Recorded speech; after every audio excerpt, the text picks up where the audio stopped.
Good evening. This is the Village Council Public Workshop. The date is September 4th, 2024. The time is 7:35 p.m. Adequate notice of this meeting has been provided by a posting on the bulletin board in Village Hall, by mail to the Ridgewood News, the Record, and by submission to all persons entitled to same as provided by law of a schedule including the date and time of this meeting. Roll call. Deputy Mayor Perrin. Here. Councilmember Reynolds is not yet here. Councilmember White. Here. Councilmember Winograd. Here. And Mayor Vagianos. Here. Will you all please join us in a salute to our flag? I pledge allegiance to the flag of the United States of America and to the republic for which it stands, one nation, under God, indivisible, with liberty and justice for all. Welcome everyone back from summer vacation and summer break. Here we go again. Let's go right to public comments. Okay.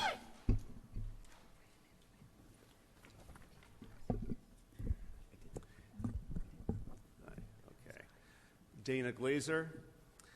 I know that you're going to be discussing the ordinance. Dana, if you would give us your address, please.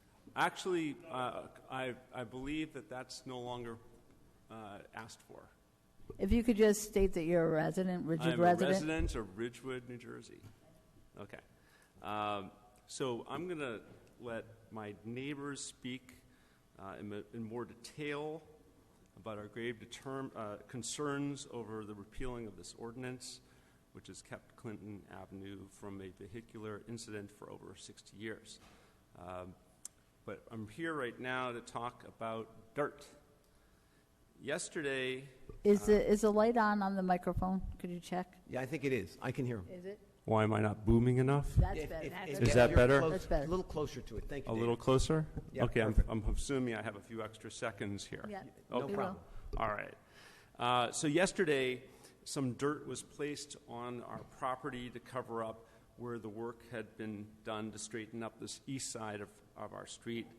The workers did a good job with it, and the grass will soon grow there. But then I woke up late last night with the worry that this dirt might indeed be poisonous. I shouldn't have to worry about that, but here we are. So I'm asking you, where is this dirt from, and has it been properly tested? And I shouldn't have night terrors about dirt being placed on my property from the village, but that's where we are after 600 truckloads of tainted dirt filled with mercury and other hazardous substances was dumped at the Shedler property. And now, of course, there's an NJDEP investigation. So 600 truckloads. Where does that much dirt even come from? Recently, I learned that Habernickel Park has a similar issue.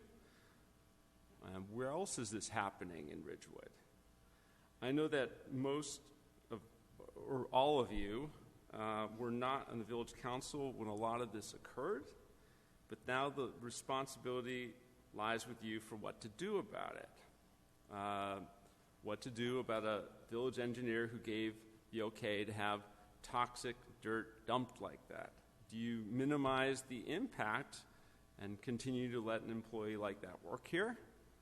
Do you have an internal investigation to see where all this toxic dirt came from? Or do you just pretend it didn't happen? So I ask, how can I trust that the dirt just put onto my property isn't poisonous as well? Government, no matter the size, only functions properly when there is a trust that is working for the benefit of the many and not the few. The village council, this one, has again and again broken that trust, in my opinion. It has acted with brazen disregard to those residents who inconveniently call them out on plans that are half-baked, dangerous, or worse.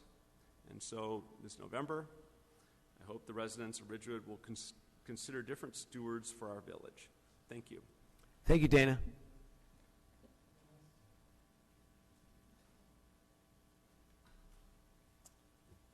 Steve Liebenson. I grew up in Ridgewood. I'm sorry, Steve, your last name again? Liebenson. Lit. Liebenson, Libenson. Thank you. Sure. I grew up in Ridgewood. My 35th Ridgewood High School reunion is in a couple of weeks. I'm here on behalf of my family and my son Daniel, for whom my wife Elaine and I are legal guardians. Daniel is 21 with autism and a significant intellectual disability. We urge the continued limited closure of Clinton Avenue to enable pedestrian access for Daniel during school times. There's currently no other option for him to leave our home safely during these times. We moved from the Upper West Side when Daniel was 10 because he was at a high risk of elopement, meaning he would try to escape from our apartment. Ridge was an easy choice to return to. We chose Clinton Avenue because of the through traffic closure. It was the safest option given Daniel's lack of safety awareness and habit of wandering away. We reached out to then Chief of Police to notify her of his presence on our street and in town. Daniel's educational programs have always had a safety component. People with intellectual disabilities need very clear guidelines learned through years of reinforcement to stay safe. Without safety precautions, like when we're in a parking lot, he will reach out to hold our hand, even at 21. He relies 100% on walking to go to Westside Bagels, watch the train at the station, and take public transportation. Travel training has been a part of his school curriculum for years to prepare him to take public transportation as an adult because he does not have the judgment or reaction time to drive.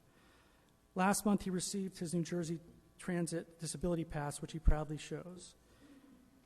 In order to use that pass, he must be able to safely leave our house and get to Godwin and Maltby. Earlier this year, the Citizen Safety Advisory Committee and police declared that Clinton Avenue was unsafe for pedestrians during school hours, with the street closed to through traffic. But no sidewalk was installed on our side of the street. There's no pedestrian access. In response to our pleas, the village has suggested that Daniel cross Clinton Avenue to the sidewalk. This is not a legal crossing for anyone because it is dangerous. Daniel has been trained not to cross outside of a crosswalk. He doesn't have the judgment or response time to navigate moving traffic. To recap, the street was declared unsafe for pedestrians when it was closed. No sidewalk was installed on our side. No pedestrian safety measures have been put in place despite our repeated requests. The only suggestion from the village is a mid-block crossing for him that is not legal for anyone because it's not safe. And now you're considering whether to open the street to traffic after Daniel's been encouraged to jaywalk. And the street would be open not because the closure is illegal, but because of an administrative oversight by the village, which can easily be cured with a submission to the DOT, which they have invited. Please do the right thing and make sure that Clinton Avenue is closed to school traffic. It's necessary to give Daniel the opportunity to access the street and exercise some hard-earned independence. Thank you. Thank you, Steve.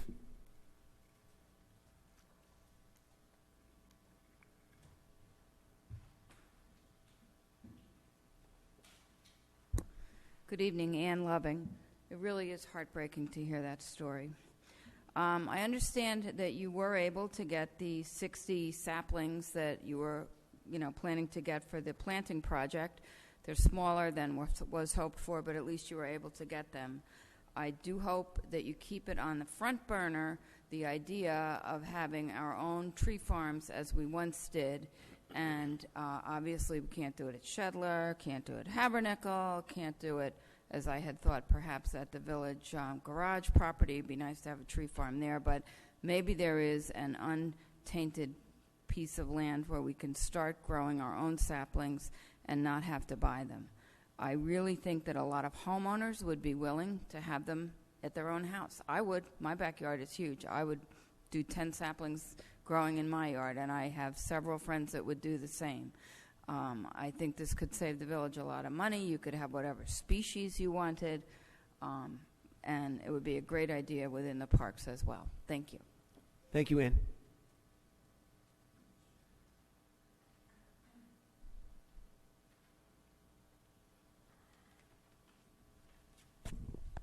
Christina Millian, Ridgewood resident. In Matrix's recent August report, which was close to 7,000 pages, it showed sample 16 is contaminated. And this is near residential property lines at Shedler. If Matrix needs to go 5 feet beyond these samples, residential properties would most likely be impacted. So I am here tonight to ask what the plan is, and will the village cover the costs if Matrix has to go into residential property lines? And by residents, I mean elderly and children that live there. Did any additional soil from Ridgewood Water's 2 sites and Bergen Community College go to other sites or parks inside Ridgewood and or any other places in Bergen County? Now that the town knows it accepted and dumped contaminated soil from these sites, as per the NJDEP's December 2023 letter, what is the responsibility of our town to make sure other towns didn't accept this soil? And what are the repercussions from these 2 sites? Remediation has been discussed a lot this summer without knowing the full health impact of the contaminated soil dumped near homes that sat for years, some with pools and private water wells. So residents would like clarity on exposure risks. And further, there was no notice to residents regarding dust control or safety measures during numerous soil dumping trips from what residents could find.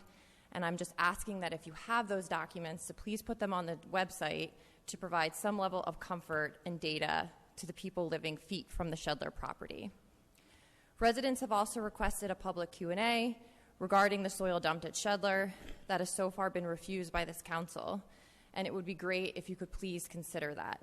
A 7,000-page report, close to a 7,000-page report, that posted has sparked quite a lot of questions from residents during our weekly Shedler meetings, and it would be great if residents could start asking Matrix direct questions in a public forum because it involves taxpayer money. Siloed one-off emails with questions doesn't feel right for the entire town. Thank you. Thank you, Christina.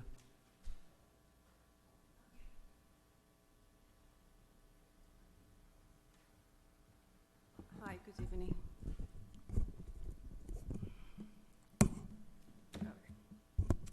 So, my name is Nora Cashel. I live at 520 West Saddle River Road. So I thank you. I appreciate the opportunity to speak today to this committee today concerning about the contamination on the Shedler property. I live 520 is just adjacent to the Shedler property. So as a resident, we all have a vested interest in the health and safety of our family and our environment. The contamination of the Shedler property poses a significant risk not only to the land itself, but also to pose to our neighbors, the value of our house, about our children, and the property value of my house, especially. So I urge the council to take immediate action to address this contamination. This is essential. We need just to do an essential to conduct a soil testing, to disclose the results to all residents, and just to have a transparent remediation plan where the community will have input. So we deserve to know what's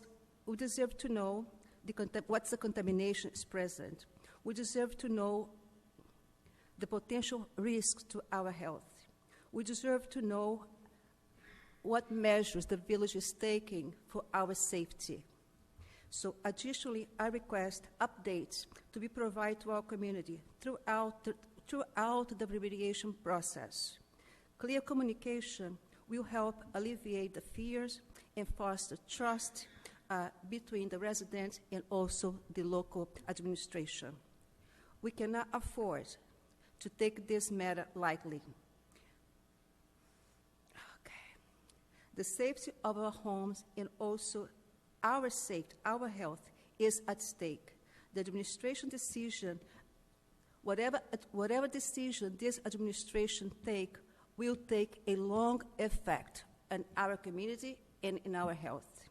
Therefore, I ask in the name of my neighborhood, I ask in the name of the community that this village, that this administration take this matter very seriously and take action immediately. Our children are at risk. Our health are at risk. Our pets are at risk. So just please do your job.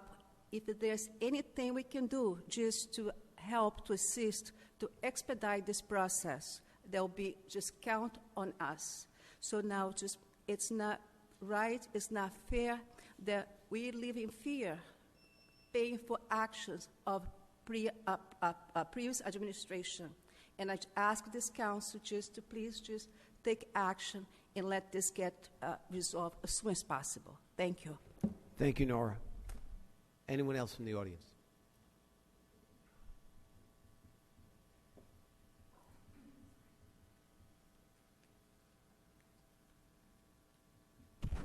Cynthia O'Keefe, resident of Ridgewood.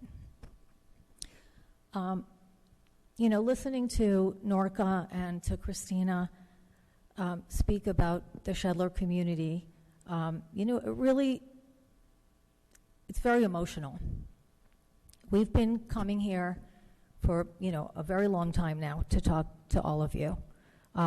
We've implored you to take our safety into consideration. We've implored you to take our health into consideration.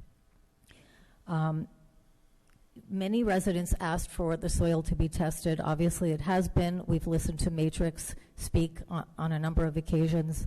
And so, you know, I've even gone back and tried to listen and write down some of the things that they've said so that I understand it. A 7,000-page document is not easy to digest, and I'm not a scientist or a medical professional. But living right there, and as Norca said, we have little children across the street. They have a swimming pool. The Shedler is in their backyard. There's an elderly woman who lives across the street, you know, with breathing problems. I don't know if, you know, the dust from this property has, you know, compromised her health. You know, I'm not in a position to evaluate it, but if we say Ridgewood cares, I want to make sure that we are able to ask questions of Matrix. This is the first time I'm hearing that the council has denied this action, and that's unacceptable. If that's true, it's unacceptable. We will not unfortunately allow you to stand in our way. We deserve to get the answers to any question that we have. That's our right. And we will make sure that we will do whatever it takes to, you know, go through the proper channels. We also are capable of calling the NJDEP and other sources that can give us those answers if, in fact, you don't want us to have that advantage, which, again, I don't think is fair. If that's the truth, I don't know. You know, we are under so much stress and pressure. We have full-time jobs. We're trying to care for our families. The emotional toll this is taking on people is incredible. And so when we also hear that there's going to be a rush to judgment, we're going to start getting quotes, we're going to start doing this and move fast. We got ourselves into this problem because we were trying to move fast. Does anybody understand that? There was a rush to get this ball field. There are 37 fields in Ridgewood, 37. If you take the master library, you'll count them, and you'll see, and I've done it. I have an Excel spreadsheet. I'm happy to send it to all of you. 37 fields. So do not ever talk about the lack of fields. It's the lack of maintenance. Do not make the Shedler neighbors casualties of this pet project. Thank you. Thank you, Cynthia. Anyone else? Seeing no one, we'll go to our hybrid access. Oh, was there someone? Okay. I actually don't see her online, just so you know. Susan, you're up first. You're on mute. Oh, hi. Susan Ruan. I reside in Ridgewood. I want to begin by thanking the council for paving West Saddle River Road. Susan, we can't hear you clearly. Susan, if you could hold the phone closer to your mouth. Thank you. Is this better? Better. All right, great. I want to thank the council as well as Keith, the village manager, for having the road, West Saddle River Road, repaved before school began. It's much pleasant to drive on that road without the potholes.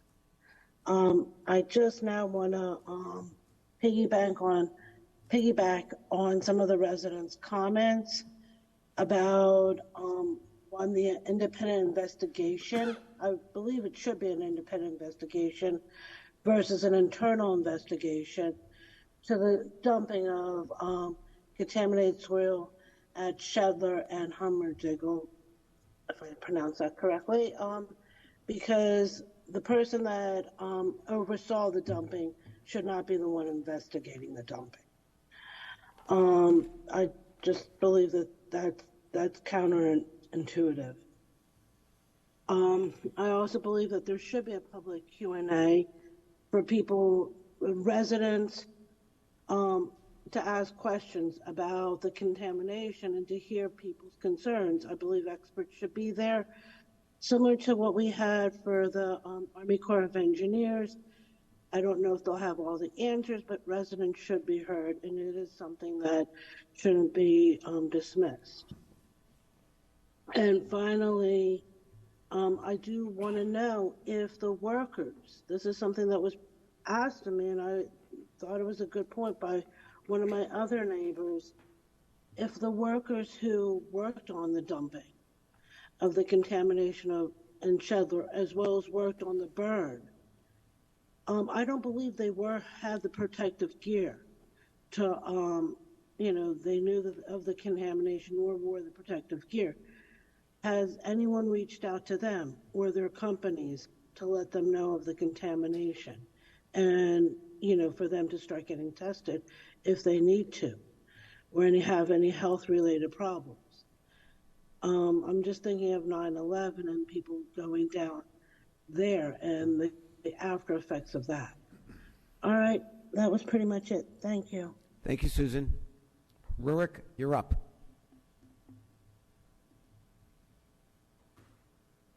You're still on mute, Rurik? Okay. Yeah, Rurik Holiday, 1 Franklin Avenue. Excuse me. Rurik Holiday, 1 Franklin Avenue in Ridgewood. I took a couple of deep breaths listening to some of the comments. I mean, the idea of someone complaining about the village spreading poisonous soil on his property is ludicrous. The guy's either an idiot or he's being totally disingenuous. Please, this is irresponsible. you're going to have to speak more respectfully. Yep, we don't use the word idiot in here. Okay.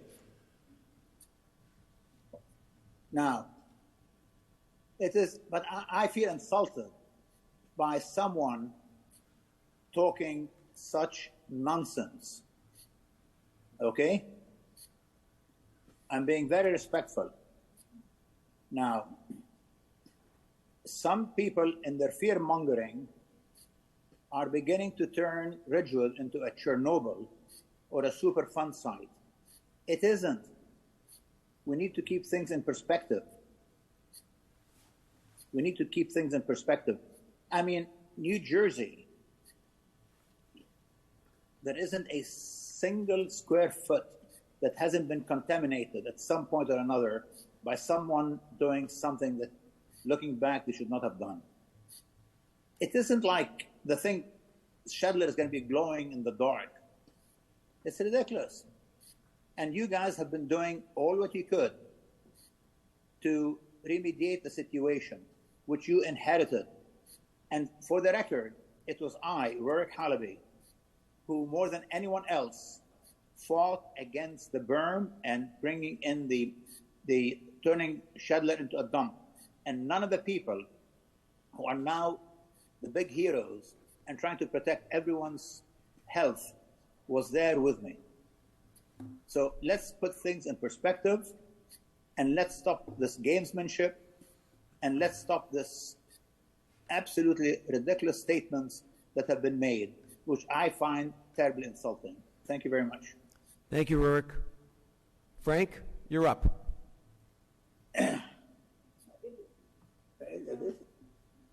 Hi, Frank Mortimer, 426 Van Buren Street, Ridgewood, New Jersey. I apologize that I couldn't be there tonight. Just wanted to start off first by thanking the Ridgewood Police for making their presence known for the first day of school. Just awesome to start the first day with them around. And second, I was calling in because I know that there's a lot of talk about paving roads around town. And when PSE&G installed those pipes, they really tore up a bunch of roads. And I'm just requesting that the village kind of lean on them and put some pressure on them to pave those roads as well, so that those roads can be as pretty and slick as the ones that the village has repaired themselves. And that's it. So thank you very much and have a good night. Thank you, Frank. Elaine, you're up.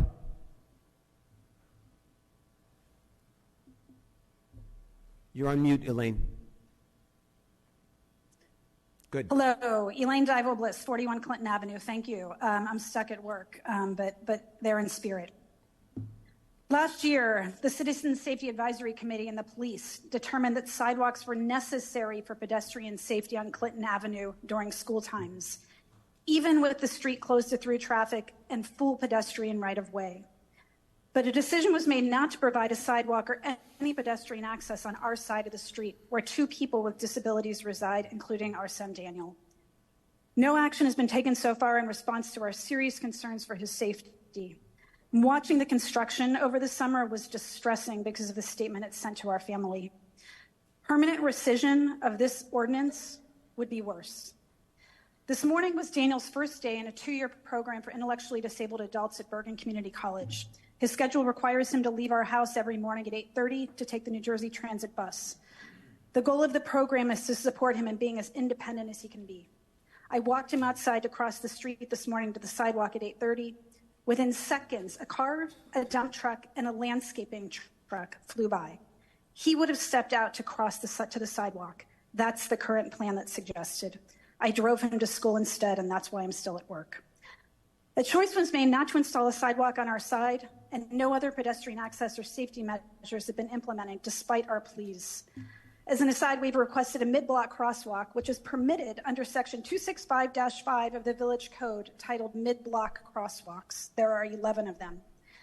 Instead, the village has suggested that Daniel cross mid-block to reach the sidewalk anyway.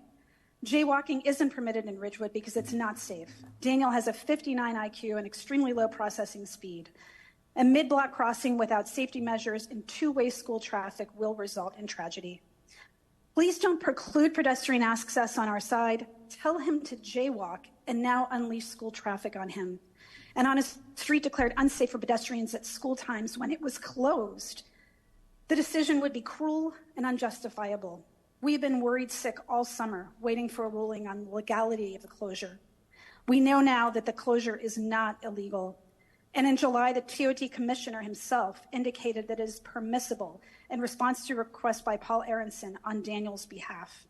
You have the choice as the village council to help keep Daniel safe by taking steps to maintain the status quo that has existed for decades. There's never been a safety incident on Clinton with this ordinance in place.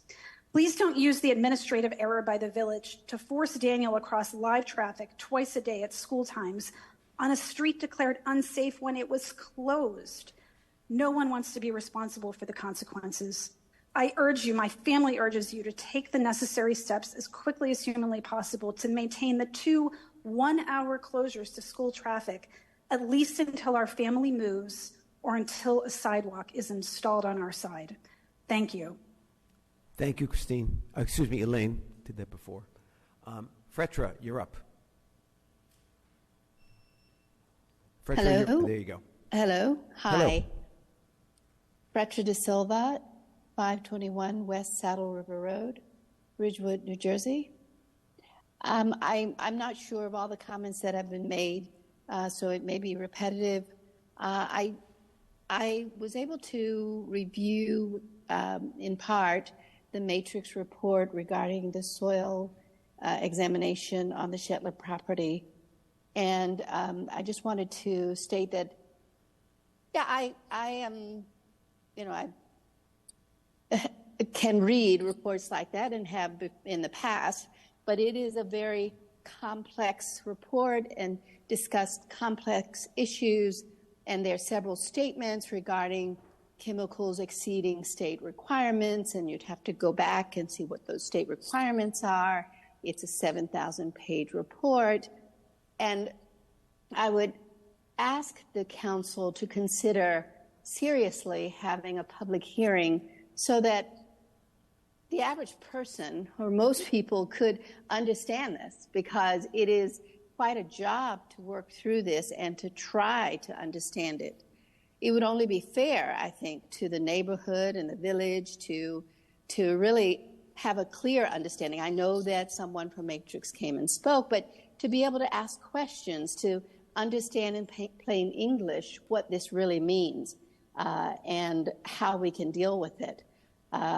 We have and we continue to spend a great deal of money on that property, and in order to really express our point of view and support or encouragement for alternatives, we really need to be educated or to have a clear understanding of what we're dealing with. And so I would truly urge you to schedule a public discussion, hearing, or whatever we want to call it, so that people can really be engaged in the dialogue and provide their input into this review. Thank you. Thank you, Fretra. Anyone else?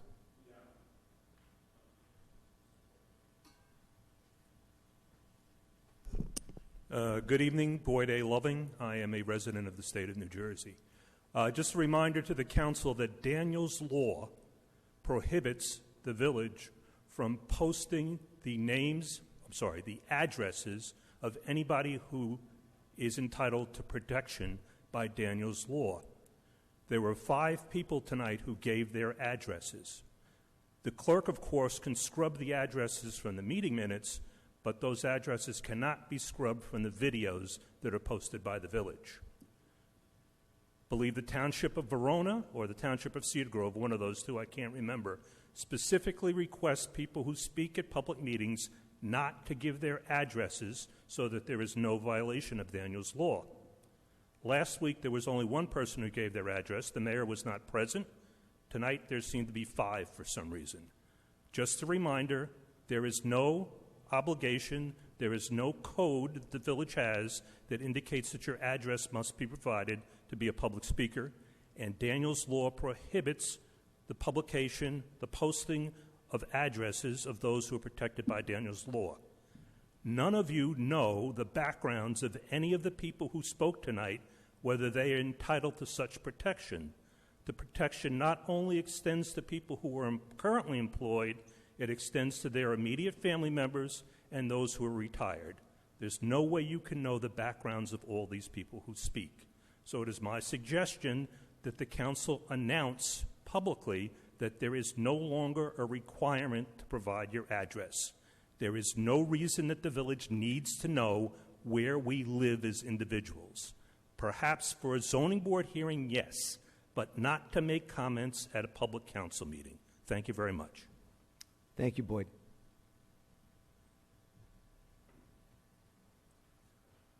Dana Glazer, Ridgewood resident.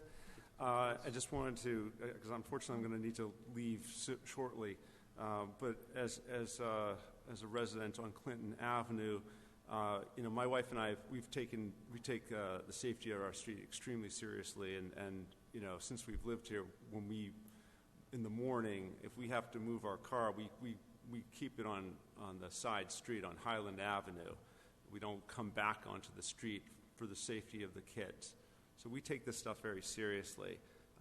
And to repeal this ordinance is a mistake.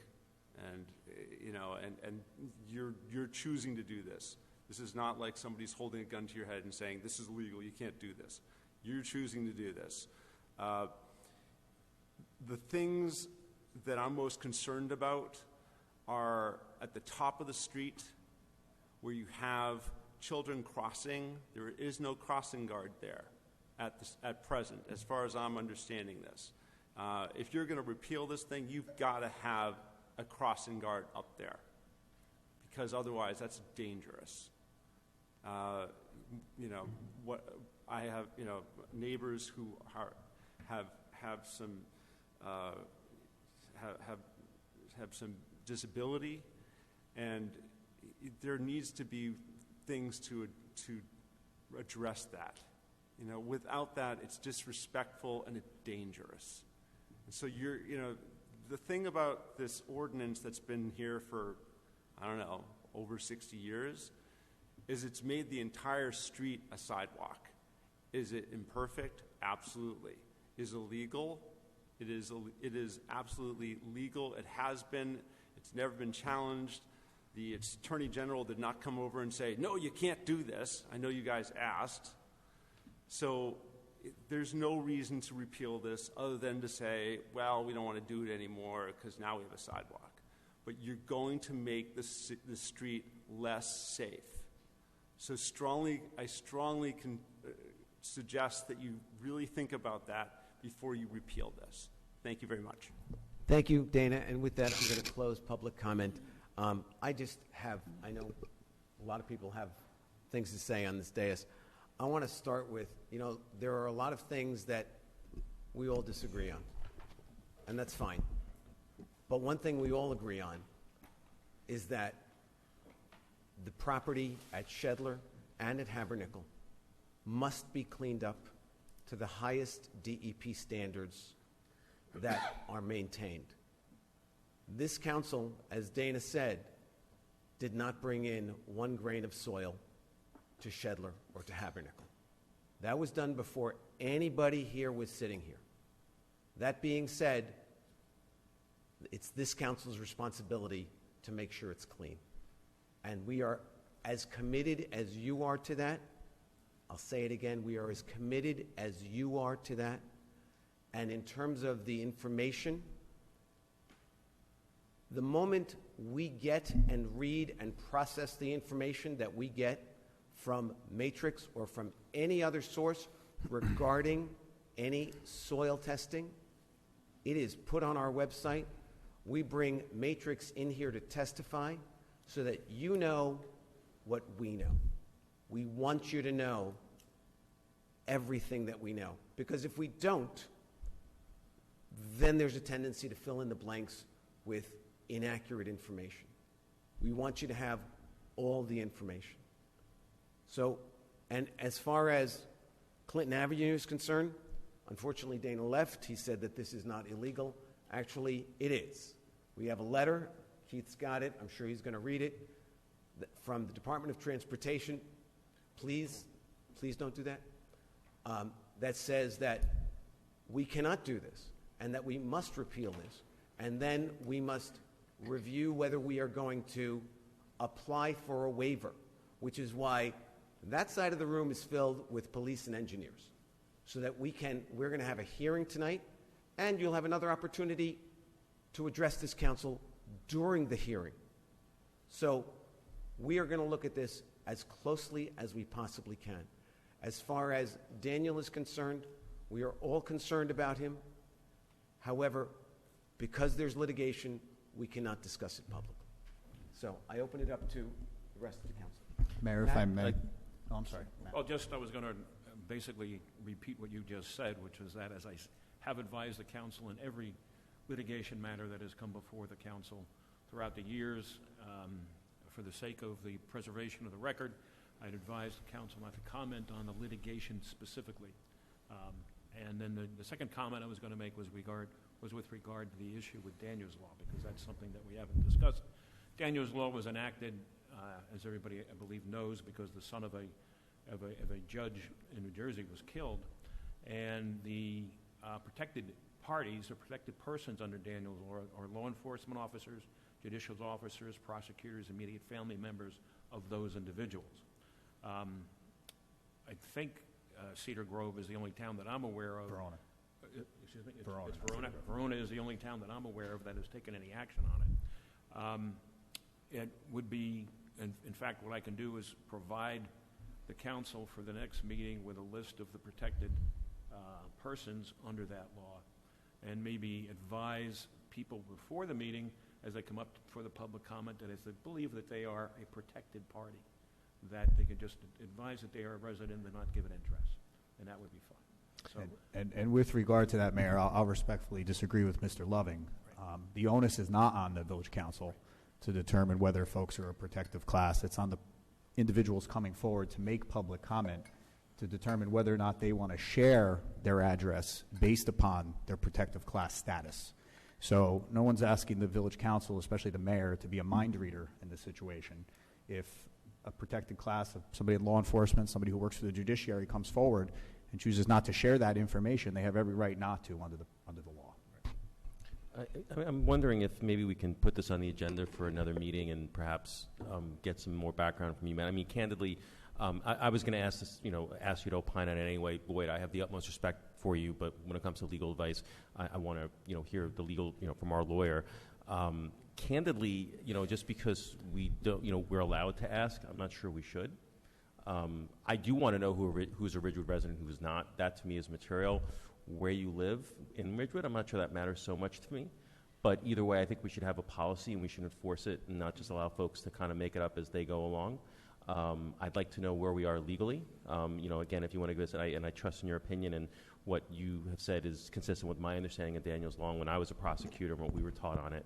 But I'd like to just see some more written on it, and then maybe we could table it and actually discuss it, because I do think we should have a policy that should be enforced. And if there's some folks that are objecting to it, let's have that conversation. And what is permissible under the law, what's not permissible under the law, it matters, but then also what we want to do and what we don't want to do within the boundaries of the laws, I think also matters. The other point I just want to make is I know we had somebody speak twice tonight. It doesn't really bother me tonight because we didn't have a full room of folks. I don't want to set precedent on that. I know in the past we've not allowed folks to speak twice at the beginning. We've always said you need to speak once at the beginning and then you get your second bite at the apple at the end of the evening. Again, tonight, not a big deal, but I don't want to set precedent so in the future when we do have a lot of folks that want to speak, we have people that are doubling up. And then just finally, I do want to just echo some of Paul's comments. I do take some offense at some of the comments around safety. This council, as soon as we were made aware of dumping that was done no one was here, and we're clear on that, immediately stopped construction, immediately authorized a lot of money in order to do proper soil testing. We've had Matrix come and speak here publicly. We've had an opportunity for all five of us to ask questions. We've published everything that we've been provided on the topic. Certainly, I'm willing to consider doing some sort of public hearing after the next round of testing is done.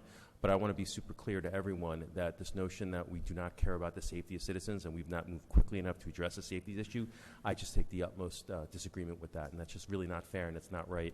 And I think it's more motivated by other desires than it is around trying to get the safest outcome for the citizens of Ridgewood, which is what we all want. So I do disagree tremendously with those comments tonight. I just don't think they're fair. Okay, and let me respond on Daniel's Law. That's why I suggest next week just make the announcement, and then maybe we can talk about it at the work session at the end of the month. And through you, Mayor, I've spoken to the League of Municipalities about this. It was brought up at a prior council meeting. I spoke to the League. They are putting together some guidance on this. Some municipalities, like Verona, took some initiative to eliminate the disclosure of the address for everyone, but that's set by policy in the Township of Verona. That's something that the council can certainly consider moving forward, how they would like to proceed. But we can get some guidance from the League of Municipalities and share it with the members of the Village Council as well. So and I just want to add a couple things. If you don't want to give us your address, that's fine by me. I mean, I don't think anybody on this council is going to press it. I think we're okay with that. Whatever everybody feels comfortable with. I know public comment can be overwhelming when I was a member of the public, so we want it to be a safe, comfortable space. And so if you don't want to disclose it, but for me, I think all of us would feel very badly if anybody was feeling intimidated by offering that information. I too want to just address some things. So with respect to Shedler and the berm and all the things that have been said already, we're going to test the berm, we're going to test the floor, we're going to disclose the tests, and we're going to do all that in public light, which is what we've been doing. At the last meeting, we paid for expedition of the test, and then more things happened in between these meetings. But we're going to test, we're going to report, and then we're going to form a plan, and we are going to remediate. And we are going to do that. And not only are the Shedler neighbors going to know that, but the community is going to know that. And that is the plan. It's important for me because everyone always goes back to the field. Not only do we have a public safety issue, but we have a $2.6 million asset that until any plan goes forward is inaccessible. So we are going to work on this project. We are going to, since I've taken office, we've posted more public information than before since we've owned Shedler on the website, and we're going to continue to do that. So as the testing happens, you'll know about the testing when it's happening. You'll know the results of the testing, and then you will know what the plan is. But we are going to remediate this, and we are going to make sure that this problem that was created by others is cleaned up by us. And if, we've heard from several people. If anybody has any questions about that, reach out to us and let us know. I am trying to respond to all the emails that we get to the extent we can. On a lighter note, with respect to the tree farm, we're planning a field trip with Shade Tree. Paramus does have a tree farm, and we're going to look at it to see what the acreage is that they use, how many trees they yield, if they're open to a partnership, because they may be a good source. And let you know, we are sapling secure. We have found 60 saplings, and Shade Tree is very happy about that. The 60 smaller saplings, and then we have the 30 larger. And I think that's all that I wanted to say. But again, Mark, if you have any questions I haven't heard from you, please reach out to us, and just know that when we know something, we'll let you know. And thank you for coming tonight. Mayor, just a few other, I'm sorry. Oh, I just had something on public comment and speaking twice. We, not necessarily this council, but I've been going to meetings for 20 plus years, and the village council has always allowed, as long as every person that has wanted to speak has spoken, if there is time available, you can speak a second time. It has always been that way.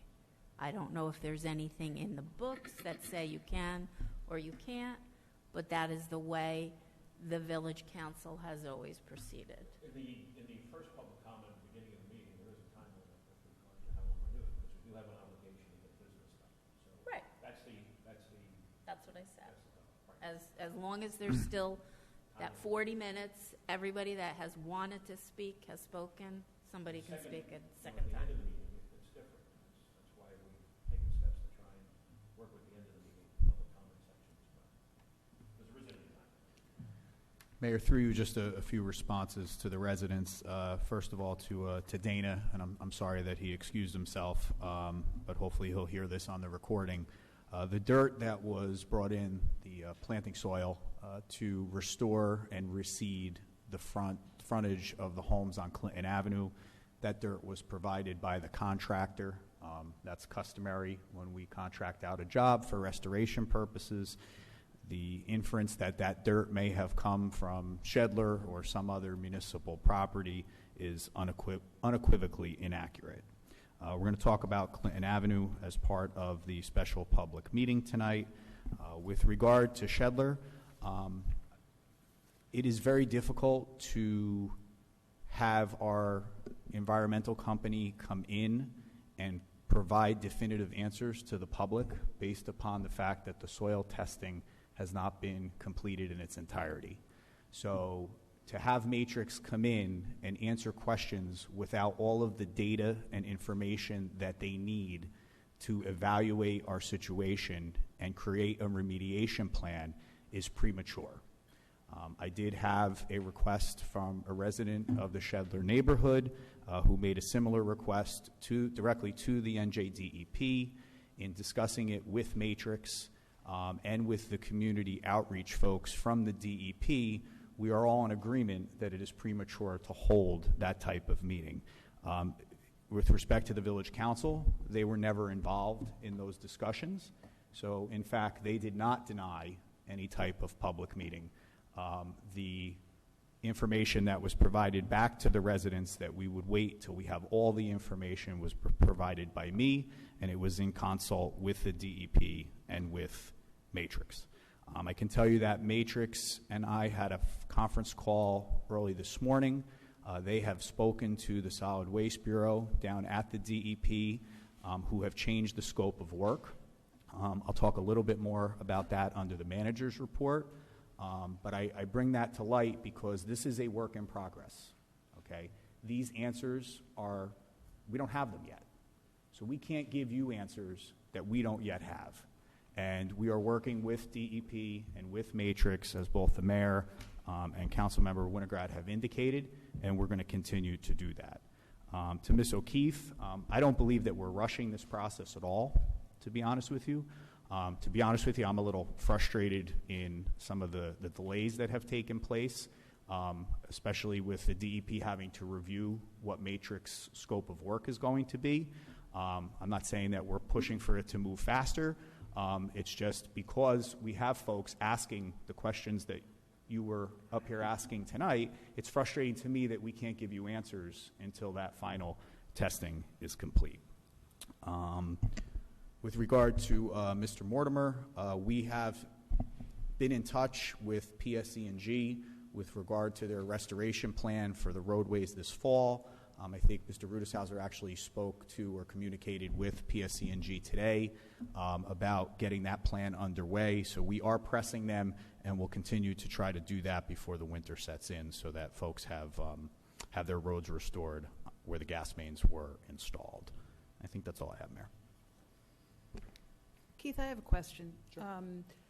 One of the public commenters was asking what happens if, I think this is what the question meant, if the delineation borings go out in concentric circles, what if that concentric circle exceeds the boundary of the Shedler property onto private property? I would like to know if Matrix has a protocol, how they proceed in that kind of situation. I think the DEP is going to define the protocol as to any notification of other affected property owners. We can get that through Matrix from the DEP so that we exactly understand what that notification process looks like, but I'm confident that's intact. Yeah, I thought there must be a protocol. Sure.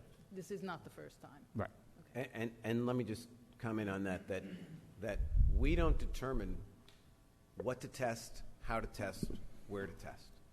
Matrix does not determine that. Matrix makes a proposal to the DEP, not to us. They answer to the DEP. We just pay them. And the DEP determines if that protocol is adequate or inadequate. And they then will revise Matrix's protocol if they deem it necessary. So ultimately, the answer lies with the DEP. They make those decisions. We just follow along, and we do exactly what they tell us. But at the same point, I just want to say, because, there's been a lot said, there are 4 adjacent properties, and clearly we're going to handle those 4 properties in a very sensitive nature because of the adjacency to this contamination. And I just want to make sure that, from Mary Green's, which is 510, I think it's 516, 520, and 522, those are the properties that are adjacent. And I think we can talk to DEP, we can talk to Matrix, but in my opinion, I'm not just saying this, but I've met with those neighbors there in the beginning parts of this. That's a unique situation, and we're going to, I hope, as a council, recognize that the adjacency makes it much more sensitive. And I understand, that's how I feel, and I just wanted you to know that. And one other point of clarification, the comparison between what's happening at Shedler and what's happening at Habernickel, completely apples and oranges. The issue at Habernickel is confined to a 5-by-5 foot area. It is not because anything was trucked in there, okay? Actually, the arsenical compound that was found at Habernickel is most often a result of weed killer, believe it or not. Now, can I say with utter certainty that weed killer created that testing result? No. But when you talk to Matrix and you talk to professionals in the field about this particular compound, very often it's a result of weed killer. So, there's a very big difference between that type of situation, and there were 8 testing locations at Habernickel, only 1 tested with this compound, in comparison to what happened at Shedler, which in 2019, this soil was brought from multiple locations onto that site.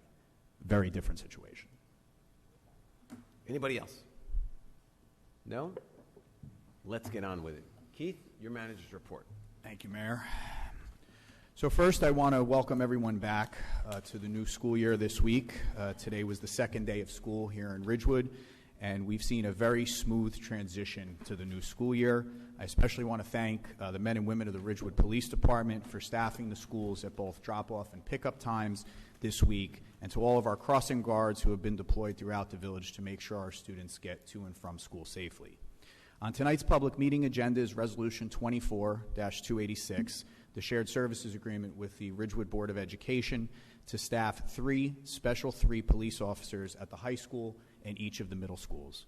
Each officer has been provided with a conditional letter of appointment, and we are awaiting the results of their pre-employment medical evaluations to finalize their hiring. The chief anticipates that their appointment will be made at a council meeting later this month and should be in the schools no later than October 1st. Prior to the start of the school year, the village contractor was able to resurface Union Street, Down Street, West Saddle River Road, and North Monroe Street. North Monroe was a 2-year project funded by a New Jersey Department of Transportation grant. We are pleased to have accomplished this and the East Glen and Clinton Avenue sidewalk projects before Labor Day. This followed 6 streets in the commercial business district being paved this past spring, and we anticipate that Ackerman Avenue will be paved later this fall by Bergen County. Bids for the Kingsbridge Lane pedestrian bridge are due on September 24th. We look forward to having that on the council's agenda in early October. Since our last meeting, we've met with the residents both above and below the View on Crest Road and Hillcrest Road to devise a plan to address parking, litter, and additional plantings in that area. Both the police department and the Parks Division are working to address these issues. We also met with the Chamber of Commerce to discuss parking in the Central Business District. We discussed 15-minute parking, loading zones, reviewing the signage downtown, and how to better promote the use of the garage. On tonight's agenda, the council will be discussing the request for free parking in the garage for 2 upcoming Chamber of Commerce events downtown. Also on tonight's special public meeting is Resolution 24-287, the approval of the revised scope of work for soil testing at Shedler. The scope of work has been modified by the New Jersey Department of Environmental Protection, as I mentioned earlier, and Matrix has now submitted a revised proposal based on consultation with DEP. Testing should be scheduled later this month. Also at Shedler, Richard Grubb Associates will begin the Phase 2 archaeological study next week, and that work effort will be ongoing through Thanksgiving. With regard to the inquiry made by Mr. Hallaby at a prior meeting, I was asked to provide information into turf field funding from both the NJDEP Green Acres program and the Bergen County Open Space Trust Fund. In 2023, Green Acres awarded $5,299,374 in turf field projects in Branch Brook, Elmwood Park, Burlington Township, the County of Mercer, Nutley, and the City of Union. From 2019 to 2023, Bergen County awarded $5,073,462 to over 20 municipalities in Bergen County for turf projects. The 2024 Bergen County Open Space Award recommendations, as they've been provided to the municipalities preliminarily, allows for a $136,000 grant to be awarded to Woodridge Borough for their turf athletic field projects. I'm glad to share these spreadsheets with any individuals who would like access to them. Please feel free to email me if you would like me to share. Finally, with regard to grant awards, the village is in receipt of the September 1st report from Millennium Strategies. We are happy to report that we are being recommended for $103,323 for the Veterans Field Lighting Project. We have also received $10,000 for a community energy planning funding grant, $68,000 for Habernickel Park Playground, as I've previously reported, and $75,000 for fire department gear and equipment this year, totaling over $256,000. In addition, we have nearly $5 million in pending grant applications, that one's for you, Councilman Weitz, which are currently being reviewed and evaluated, and we are hopeful to hear about those grant awards soon. Let me know when they're granted. Amen. Finally, before a few announcements, I just want to wish Alger Stone, one of our Legionnaires here in Ridgewood, a very happy 100th birthday. I had the opportunity to attend his birthday celebration with the mayor and the deputy mayor. God bless you, Alger, and thank you for your service to our country. A few announcements tonight. For the month of September, residents are invited to view the Portraits exhibit which honor those we lost on 9/11/2001 at the Ridgewood Library. This exhibit includes photos and narrative statements. It's open each and every day that the library is open and provides a tranquil place to reflect and remember those we lost. The summer concert series at Cash Shell concludes tomorrow night with a concert by the Nerds. Begins at 8 p.m. behind Village Hall at Veterans Field. The Chamber of Commerce annual car show in the Central Business District will be held this Friday at 6 p.m. Coffee with the Council for our new residents will take place this Saturday, September 7th, from 10 to 12 at the Stable on Maple Avenue. The Village Shred Day will take place on September 7th from 8 till noon or until the truck is full. The event will take place at the Graydon Pool parking lot. Limit of 5 boxes or paper bags per vehicle. The event is for confidential documents only. Please stay in your vehicle, no walk-ups allowed, and place items for shredding in the trunk in a paper bag or cardboard box only. No plastic bags, please. Bergen County Utilities Authority hazardous waste collection will take place on Saturday, September 7th from 9 a.m. to 3 p.m., and that's rain or shine at Bergen County Campground Reservation in Mahwah. Free for Bergen County residents. Please bring your ID. No commercial vehicles are allowed. Ridgewood Chamber of Commerce continues to hold their flea market, which will run through October 29th from 8:30 to 2 at the train station on the west side on Sundays. Enjoy fresh farm to table produce, vegetables, fruits, baked goods, local honey, homemade mozzarella, and more. The Recreation and Parks Department will be hosting their annual Ridgewood Fall Festival Street Fair on Saturday, September 15th from noon to 5, rain or shine. Admission is free. It's along East Ridgewood Avenue between Maple and Oak. Please come by and bring the family. The Gold Star Families American Legion, Post 53, will honor all Gold Star families for their sacrifice at Memorial Park in Van Ness Square on Sunday, September 29th, starting at 7 p.m. Village Council upcoming meetings: September 11th is a public meeting. September 25th is a council work session. September 30th, which is a Monday due to a holiday the following Wednesday, is a work session. October 9th is a public meeting, and October 23rd is a work session. All begin at 7:30 p.m. And Mayor, if you'll indulge me, I'm just going to turn it over to Heather. She just wants to report out on the adoption of the new OPRA form that's required as OPRA reforms went into effect yesterday, September 3rd. Heather? There are new OPRA forms that are going to be adopted by the council by resolution next week. And from now on, these OPRA forms are the ones that need to be used. So they will be put on our website after the adoption of the resolution. Up until that time, we will accept OPRA forms in other formats.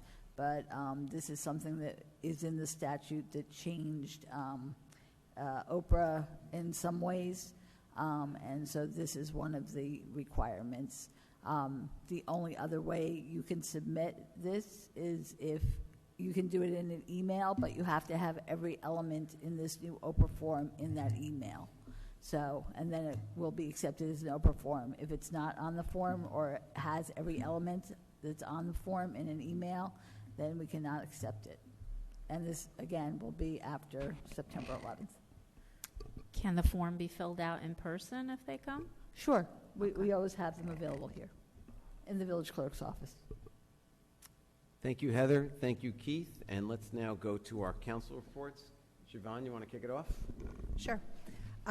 So Access met in August, and I am thrilled to say that Access has moved from Access Weekend to Access Week. I'm very lucky that we've had an injection of enthusiasm into this committee, and since MJ's presentation, more people have stepped in and offered a series of ideas. So we're going to be publishing the events. We'll be doing a sensory-friendly dinner. We have a lot of our police officers here. We're doing Pull Over Properly, which is to simulate an actual pullover for the neurodivergent program so they can see how they respond. And it's going to keep going. We're going to have a sensory-friendly dinner. Thanks, Paul was very helpful. So I'm hoping that the whole community can pick one or all days and join the Access community. And I want to thank everybody who made this happen, particularly my committee. So be on the lookout for that.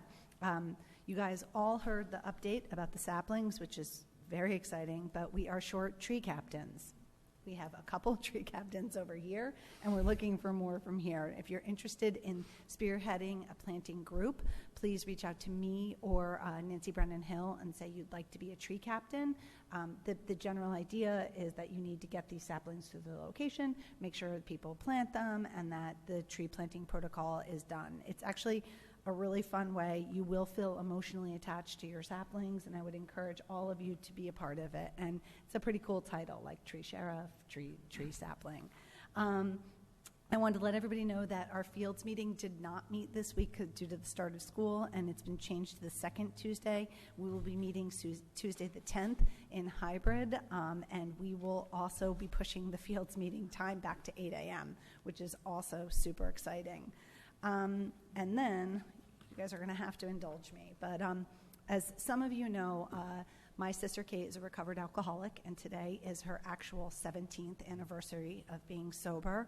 I asked Dawn to put some things together, and because we are a stigma-free village, I wanted to read some of these things. I want to thank Dawn Citrullo and everybody who's so deeply committed to helping people who are in crisis with wellness, alcoholism, or mental disease. I want to explain why I'm doing this. A big part of being stigma-free is that people should talk about it and they should disarm the conversation. It's extremely important for me that this community knows my sister, who was born here, who's a Ridgewood girl, suffered for years, and for 17 years ago on today, she took her first step to becoming sober. So part of combating it is to talk about it and then educate yourself and others. So here we go. Stigma Free's mission is dedicated to raising awareness of disease, of mental illness, and creating a culture wherein residents who have the disease feel supported by their community and their neighbors and feel free to seek treatment for the disease without fear of stigma.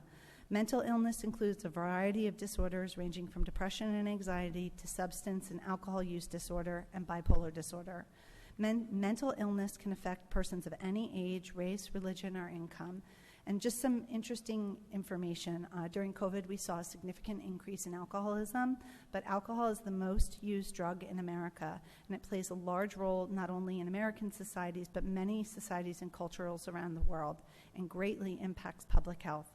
More people over the age of 12 in the United States have used alcohol in the past year than any other drug or tobacco product. And alcohol use disorder is the most common type of substance use disorder in the United States. Approximately 13% of adult women engage in binge drinking. And among high school students in 2019, more females drank alcohol than men. I could go on.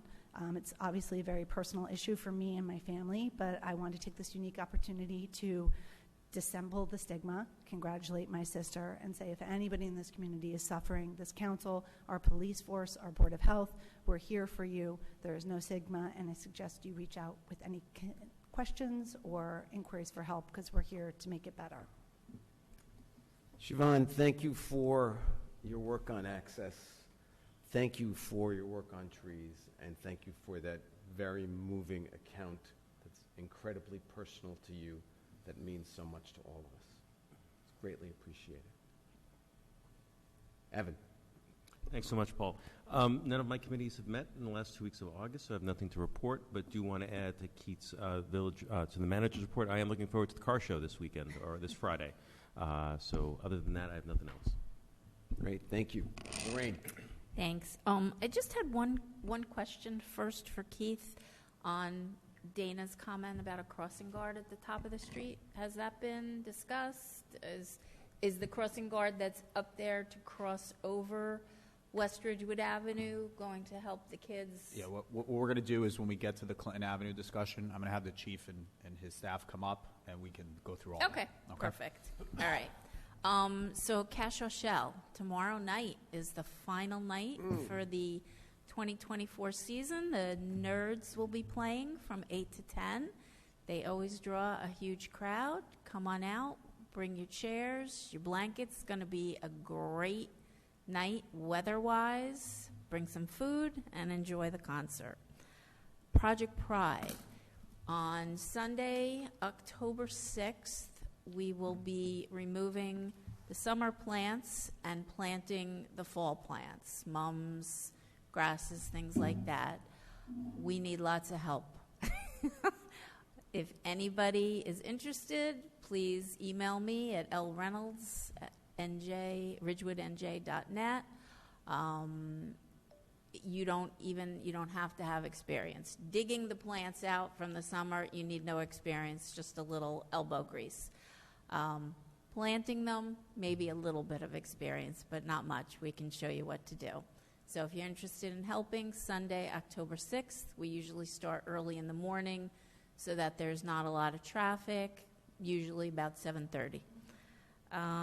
Then our first meeting of the fall for CSAC will be Thursday, September 17th. It's always the third Thursday of the month. It's in the garden room downstairs. We start at 7:30. If you have any interest in, just listening, come on in. We actually have an opening coming up on the CSAC committee. We're still taking applications. The deadline passed, but if I get it by tomorrow, because I'm going to be sending everything to the council probably tomorrow. Okay. We could still So they accept just it. get the volunteer form. Volunteer leadership form, right. On the website, fill it out, send it in. If you have any interest, that would be great. And that's about it. Thank you. Thanks, Lorraine. Pam? Mark, are you in the room back there? Mark Nerdalis? Can you stick your head out? I know he's in there. He is. So I'm go in there. He knows why I'm asking him to come out, too. Oh, no. Mark, I believe congratulations are in order. Am I right about that? Yes. You recently got married, right? Yeah. Whoa!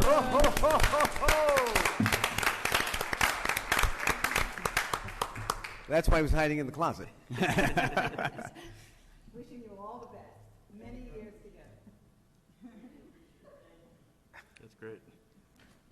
On a more mundane note, the planning board met and we considered two minor applications. One was a minor subdivision of a very large lot to move the garage over to one side so that they can sell the other side eventually. Oh, heck. Thank I'm you. sorry. Planning board met. There was an application for a minor subdivision of a very large lot to move the garage over to one side so that they can divide off the other side, build another house. There were no variances requested, and planning board pretty much approved it.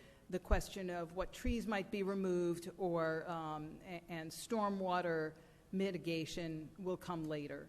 Beth Lutheran Church asked to put up a fence, and that would be for their children's playground, and that was approved. They also reviewed the ordinance 4011 that was introduced in the Village Council on August 14th, which dealt with exempting certain properties from site plan approval and also not requiring certificates of occupancy when there are very insignificant changes, say when a new tenant moves in. And so they were in favor of that as well. The American Legion Post 53's 100th birthday for Alger Stone was indeed really inspiring. They're a great group, and I was so privileged to be there. Let's see. I also got to do story time at Graydon Pool and meet some of our youngest residents. If you would like to volunteer for the story time to read to the kids on Thursday afternoons, you can sign up at the Parks and Rec office, but you'll have to wait till next summer. Let's see. The Pedestrian Tunnel Committee met, and there are many moving parts there. It's a long-term project, but it's pretty exciting. Very creative people involved in that. The steering committee that is studying the feasibility of a special improvement district for our business community continued to meet over the summer, and we are at the point of crunching numbers I can't say where that's going to go, but there's a lot of work being done. Green Ridgewood is very pleased that we got the $10,000 grant for planning environmental things. The Open Space Committee is having another park walk on September 14th. That's a Saturday at 10 a.m. in Van Nest Square. A lot of history there. And our open space member who's giving that is Matt Lindenberg. On September 28th, I'll be giving a tour of Twinney Pond, also Saturday, 10 a.m. And Green Ridgewood will not be meeting at its usual time, which is the first Thursday of the month. We will be meeting on September 12th at 7:30 in the Senior Lounge in this building. CBDAC, the Central Business District Advisory Committee, will not be meeting at its usual time the second Thursday in September. Instead, we are going to be meeting on September 19th, 8:30 a.m. via Zoom. And let's see. Oh, also wanted to say, Ridgewood High School Alumni Association is having its Distinguished Alumni Breakfast and Awards Ceremony on September 21st, 9 a.m. outside the Little Theater at Ridgewood High. 9 a.m. is the breakfast, and the awards ceremony follows at 10 o'clock. And there will be 4 people who will be recognized, Ridgewood High School graduates, for their contributions to the community. And that's all I have. Thank you, Pam. And with that, let's get to our regular agenda. Mr. Calby.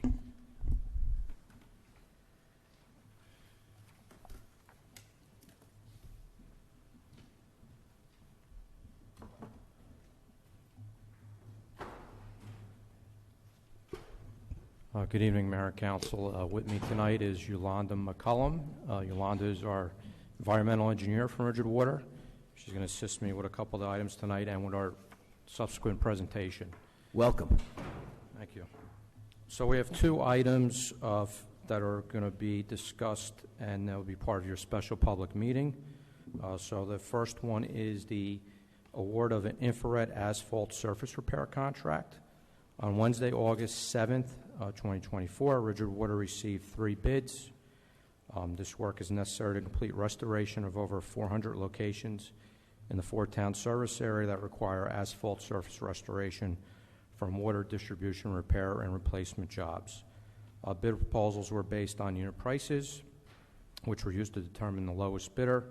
The lowest responsible bidder is Atlantic Infrared Incorporated of Wall, New Jersey. We're recommending an award of a contract to them for the balance of this year through December 31st in the amount not to exceed $100,000, and the funding is available in the water utility operating budget. Questions? What happened to the other contractor? The other contractor, at some point during the year, stopped performing the work. We made significant attempts to communicate with them, a village engineer as well. They had done the work for us for many years. And at that point, we made the decision to go back out to bid.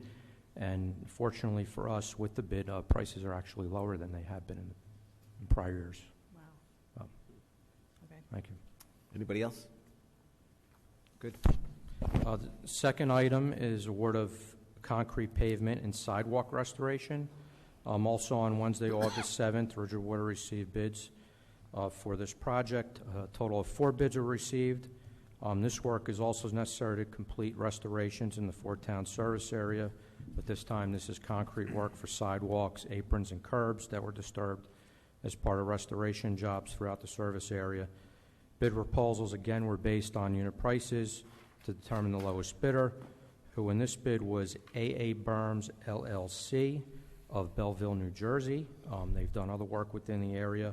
Good. We're recommending an award to AA Berms, LLC in the amount of not to exceed of $100,000, again, for the balance of this year through December 31st.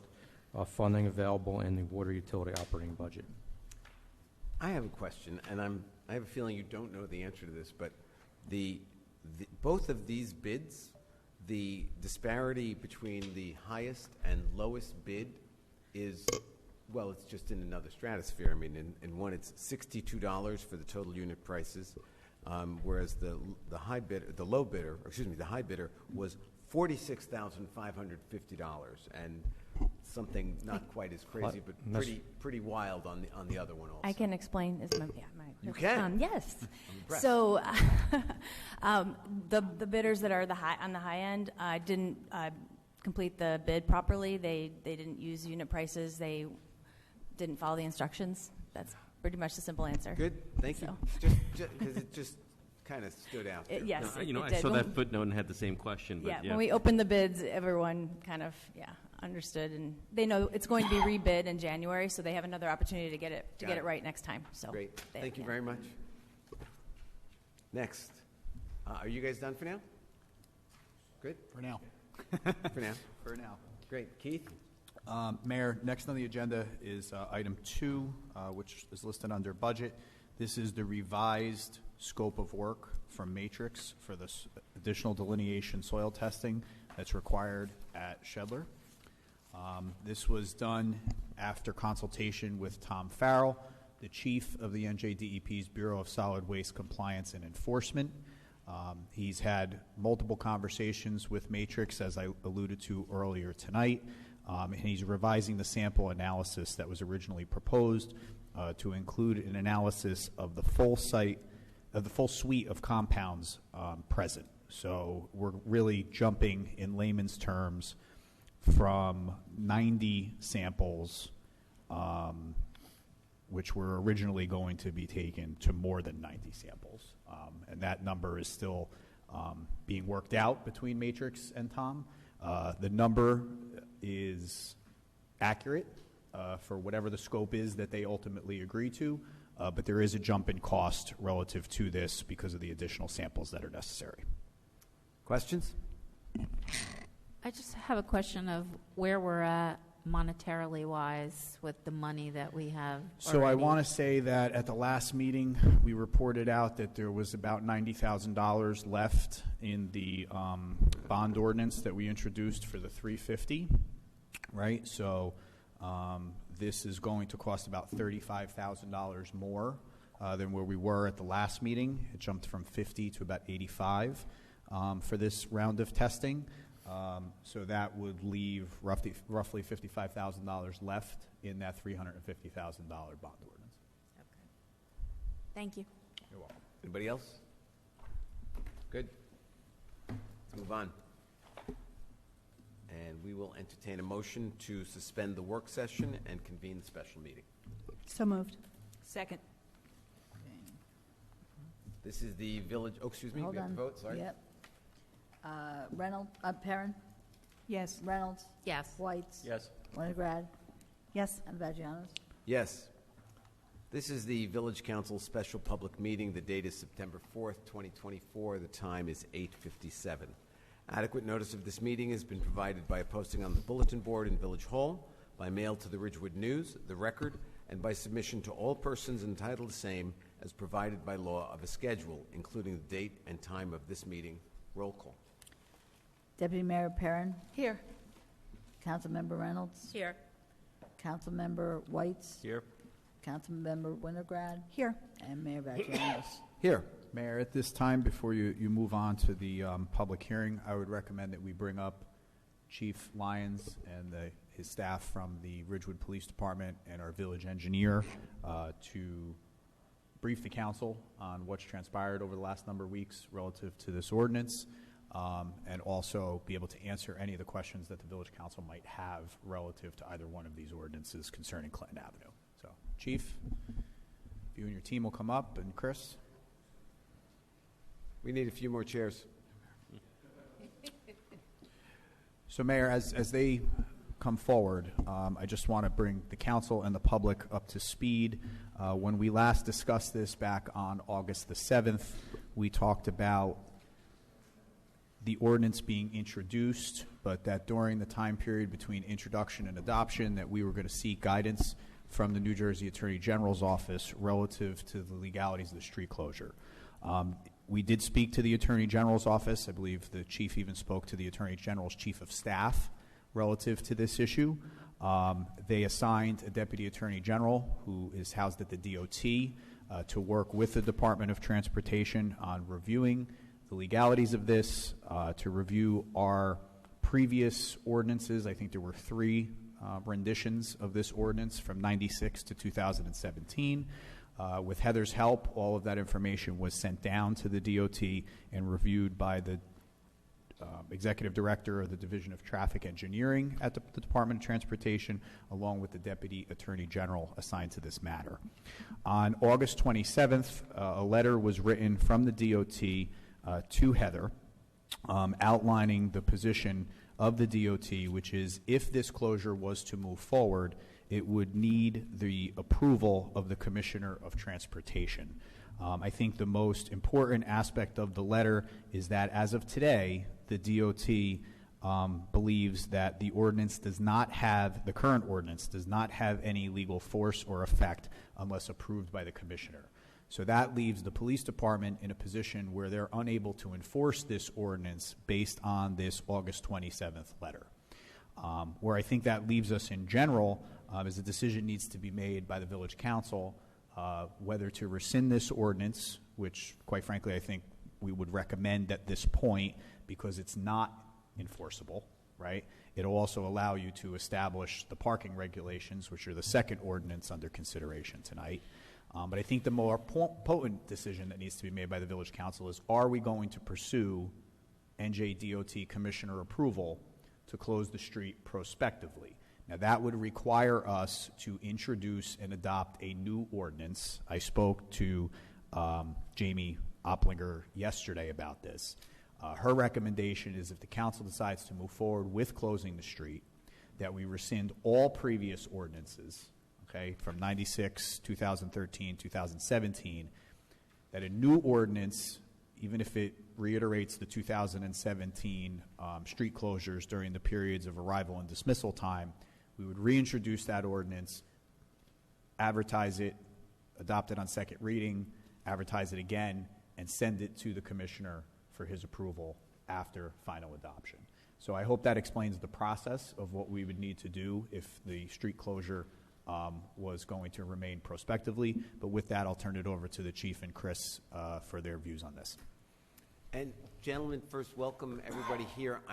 If you would all just take a moment to introduce yourselves, and I know some of you guys have specific areas of expertise, just so that everyone in the audience knows. Sergeant Ray Torino, Ridgewood Police Traffic Bureau. I'm Lieutenant Jay Chuck. I'm currently assigned to the Patrol Division, but I spent 14 years in traffic. Sergeant John Ward. I was previously assigned to CSAC, and currently I'm the Administrative Sergeant. Chief Lyons. Captain Glenn Ender, I'm in charge of the Patrol Division. Good evening, Mayor and Council. Chris Rotasaza, Village Engineer. Thank you very much.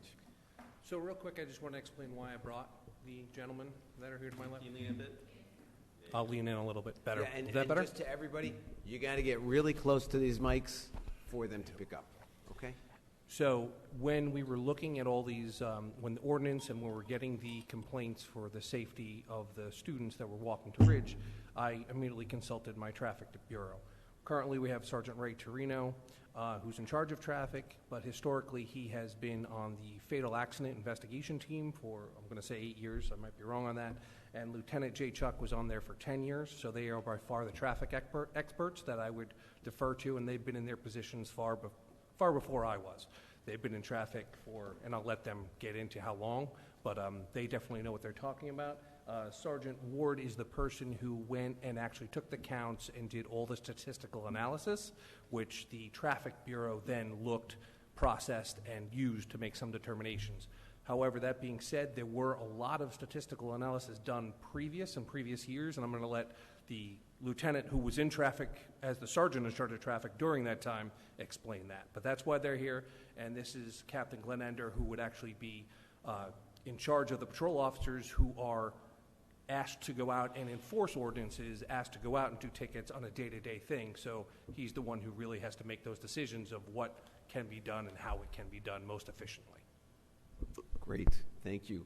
So we are tasked with making a decision regarding whether or not to apply for a waiver to the Department of Transportation in order to pass an ordinance to close the street to through traffic, but that would allow local traffic to come through. And we all need to hear from all of you as to what your opinion is and why, whether or not we should apply for this waiver. And I'm going to start at this end. Ray, what do you think? So obviously this goes back way before my time here. Clinton Avenue has been a hot topic for a while. But since I have been here, I've known that Clinton Avenue has been a safe route to school, which means that we were promoting Clinton Avenue for pedestrians to use. From my experience in traffic, from honestly my experience in the Fatal Accident Investigation Unit, unfortunately what we do on the Fatal Accident Investigation Unit is we go out when there's a crash that has serious bodily injury, fatalities, and a lot of those have to do with pedestrian fatalities. So myself and Lieutenant Chuck have probably seen more fatal pedestrian incidents than we want to. With that being said, over the years of just having observations there, my personal opinion from my experience was that the 2 hours that Clinton was closed, it wasn't closed. The most dangerous time for pedestrians on Clinton Avenue was the hours that it was closed. When we spoke to the residents, this wasn't things that we just brought up. We were getting these concerns from parents that were using that street every single day with their kids. And they were going, this is dangerous. The street is not closed. It's closed to through traffic. People are still using it. Residents are using it. Their landscapers are using it. Babysitters are using it. So what we were seeing is, and what we were promoting, children and cars on the road at the same time. I contacted Safe Routes to School, and they have a picture on Safe Routes to School because they did a case study on Clinton Avenue.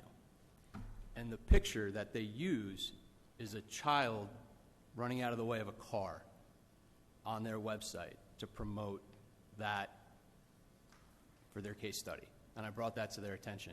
And I brought to their attention our concerns. And they had concerns with it too. They said, so people are using it, but it's closed? Yes, people are using the road, but it's closed. Because a lot of their streets that they promote a road closure, the road is completely closed. Nobody goes in and out of it. So we were kind of an exception to that. And when I spoke to them, because they were promoting it, they didn't give me a clear answer on what their actual opinion was on it. They said, it's up to you guys how you proceed. And how we proceeded was speaking with the parents of the students, having observations, going out there, and seeing that we absolutely could not promote that as a safe route to school. We could not have students, and we could not have cars on the road during that time period.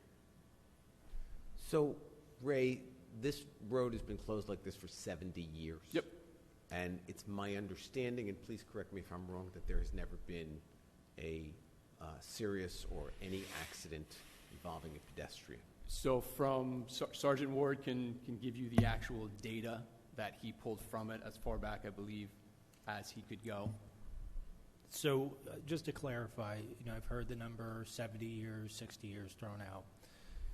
The ordinance was originally enacted in 1996. So we're talking about 28 years.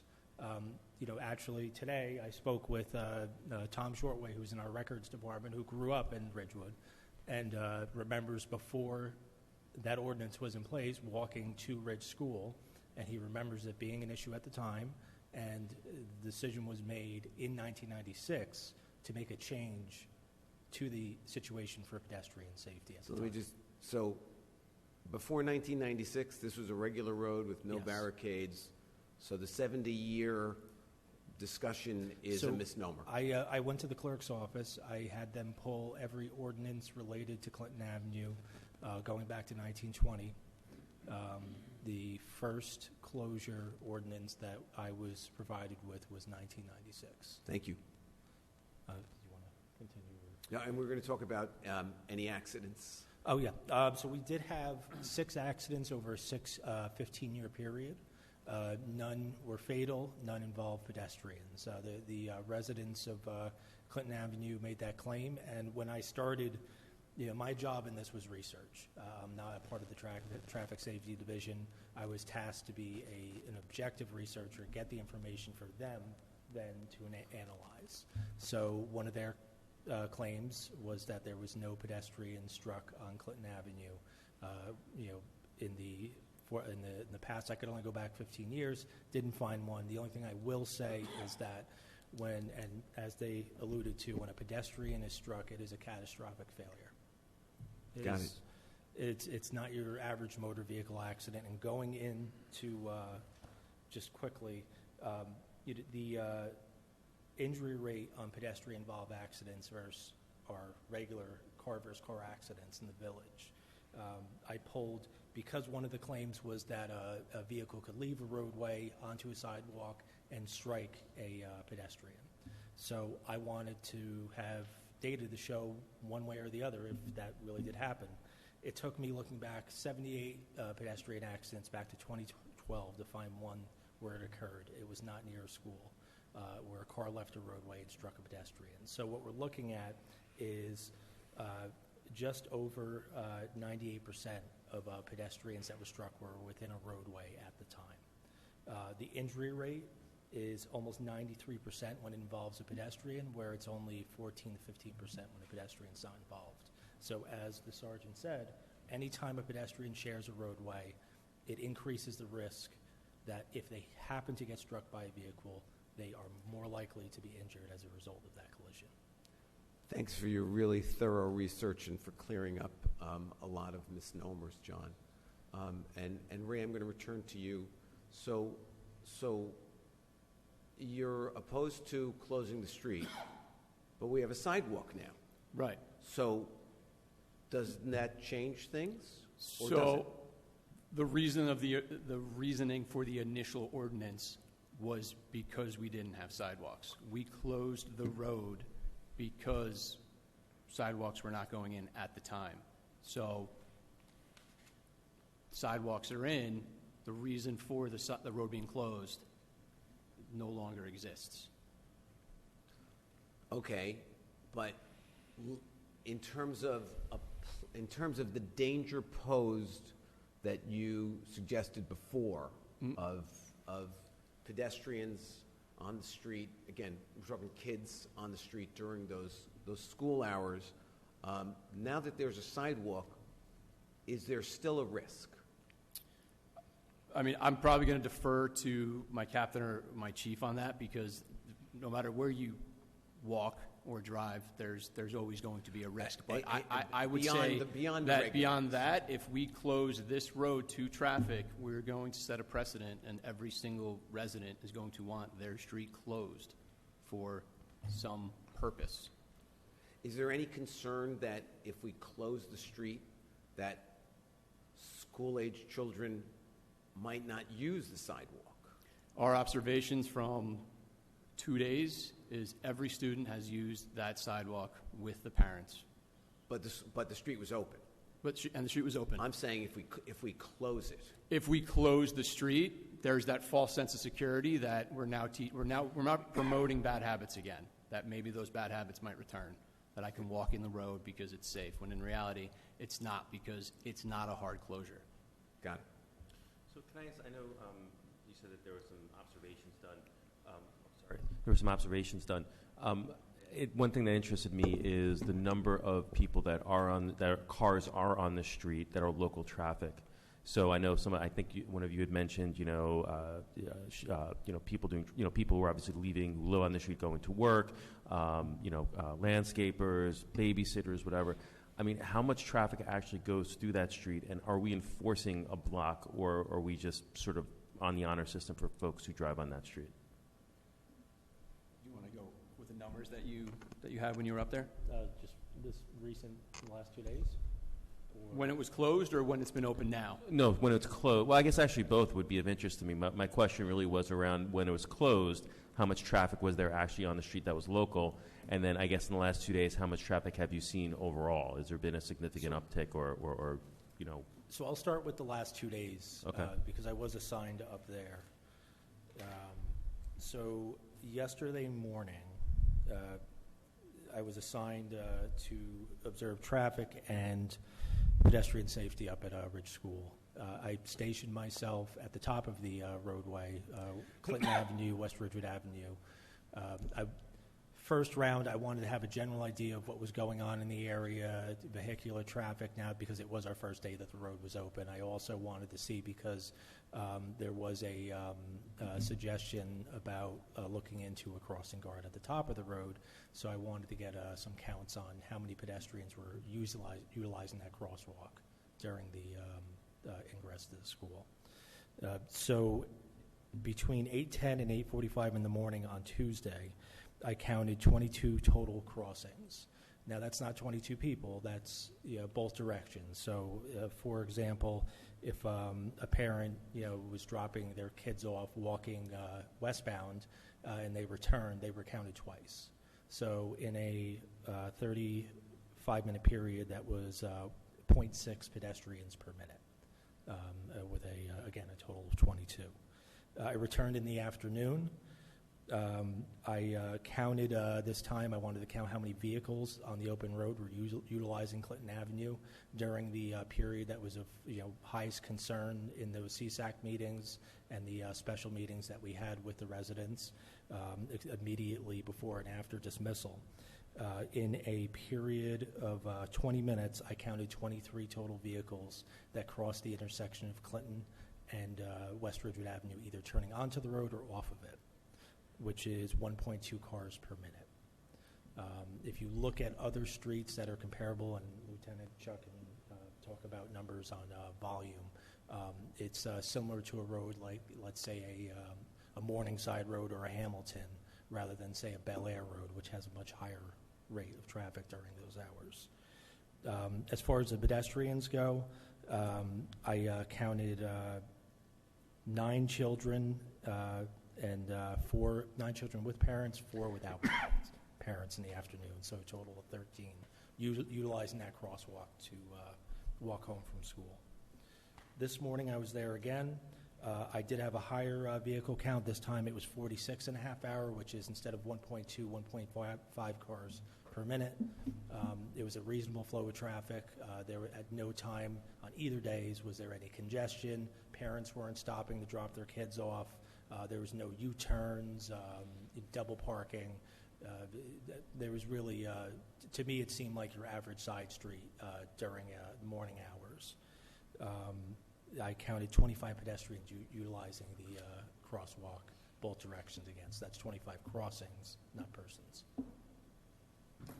So I have a question. So the cars that you observed today going up Clinton, if they had a child that they were going to drop off, what did they do? Did they turn right and then into the school to drop their child off? So from what I observed, not many were making that right and then the quick left. I didn't look into every single car. Actually, I would say majority of them didn't have a student in it. It was just somebody coming from Godwin, going up and then making a right or left turn onto West Ridgewood Avenue. So you think the parents that are dropping their kids off are coming up And West Ridgewood Avenue? Just one observation, which is not really relevant to this, but I just, public comment, I would just like to commend the parents at Ridge School. Hearing them telling their kids, make sure you use the sidewalk. Not one kid stepped off the sidewalk. They were all using it up, down, back again. It was very nice to see and much different than what I observed. Was anybody allowed to park on Clinton Avenue during? So Ray, do you want to? So we put up the village ordinance. We have a village ordinance that says the village manager, the chief of police can initiate a emergency no parking order, which we did for Clinton Avenue because we have nothing on record right now for enforcement. So we did what we have around the other schools, and what we plan to do on Clinton is no parking during the pickup and drop off hours, which is for an elementary school No stopping or standing from 8 a.m. to 9 a.m. And 2:30 to 3:30. Those were put up temporarily. We had 100% compliance yesterday. We had one vehicle today that was given a warning from a visitor to somebody's residence.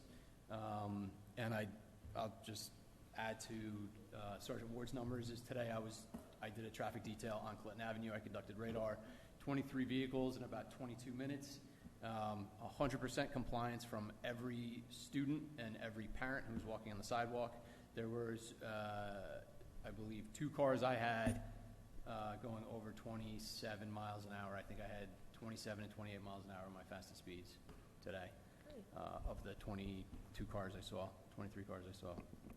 So during those 2 time periods, if this, goes through, no one will be allowed to, no standing, no stopping, and that includes landscapers, babysitters, contractors. Nobody will be allowed to stop or park on that street during those 2 time periods. That is the ordinance that's being recommended. That is what we have around numerous schools in the area that have some pickup and drop-off issues. Mm-hmm. It can go in front of the residents. We've had it go in front of residents before, and some of them liked it, some of them didn't, right. And it didn't get passed. If they don't like it and they don't want it, then... Ray, could you speak into the mic? I'm sorry. Okay. So that's the ordinance that we're recommending, because we have found around multiple schools it works during pickup and drop-off hours. We obviously put that in front of the residents as well. We've had residents come and ask for this specific ordinance. Other residents were queried on it. If they wanted it, they'll say no, and it doesn't, and it won't pass. But that is what's being recommended right now, because we have seen tremendous compliance with it.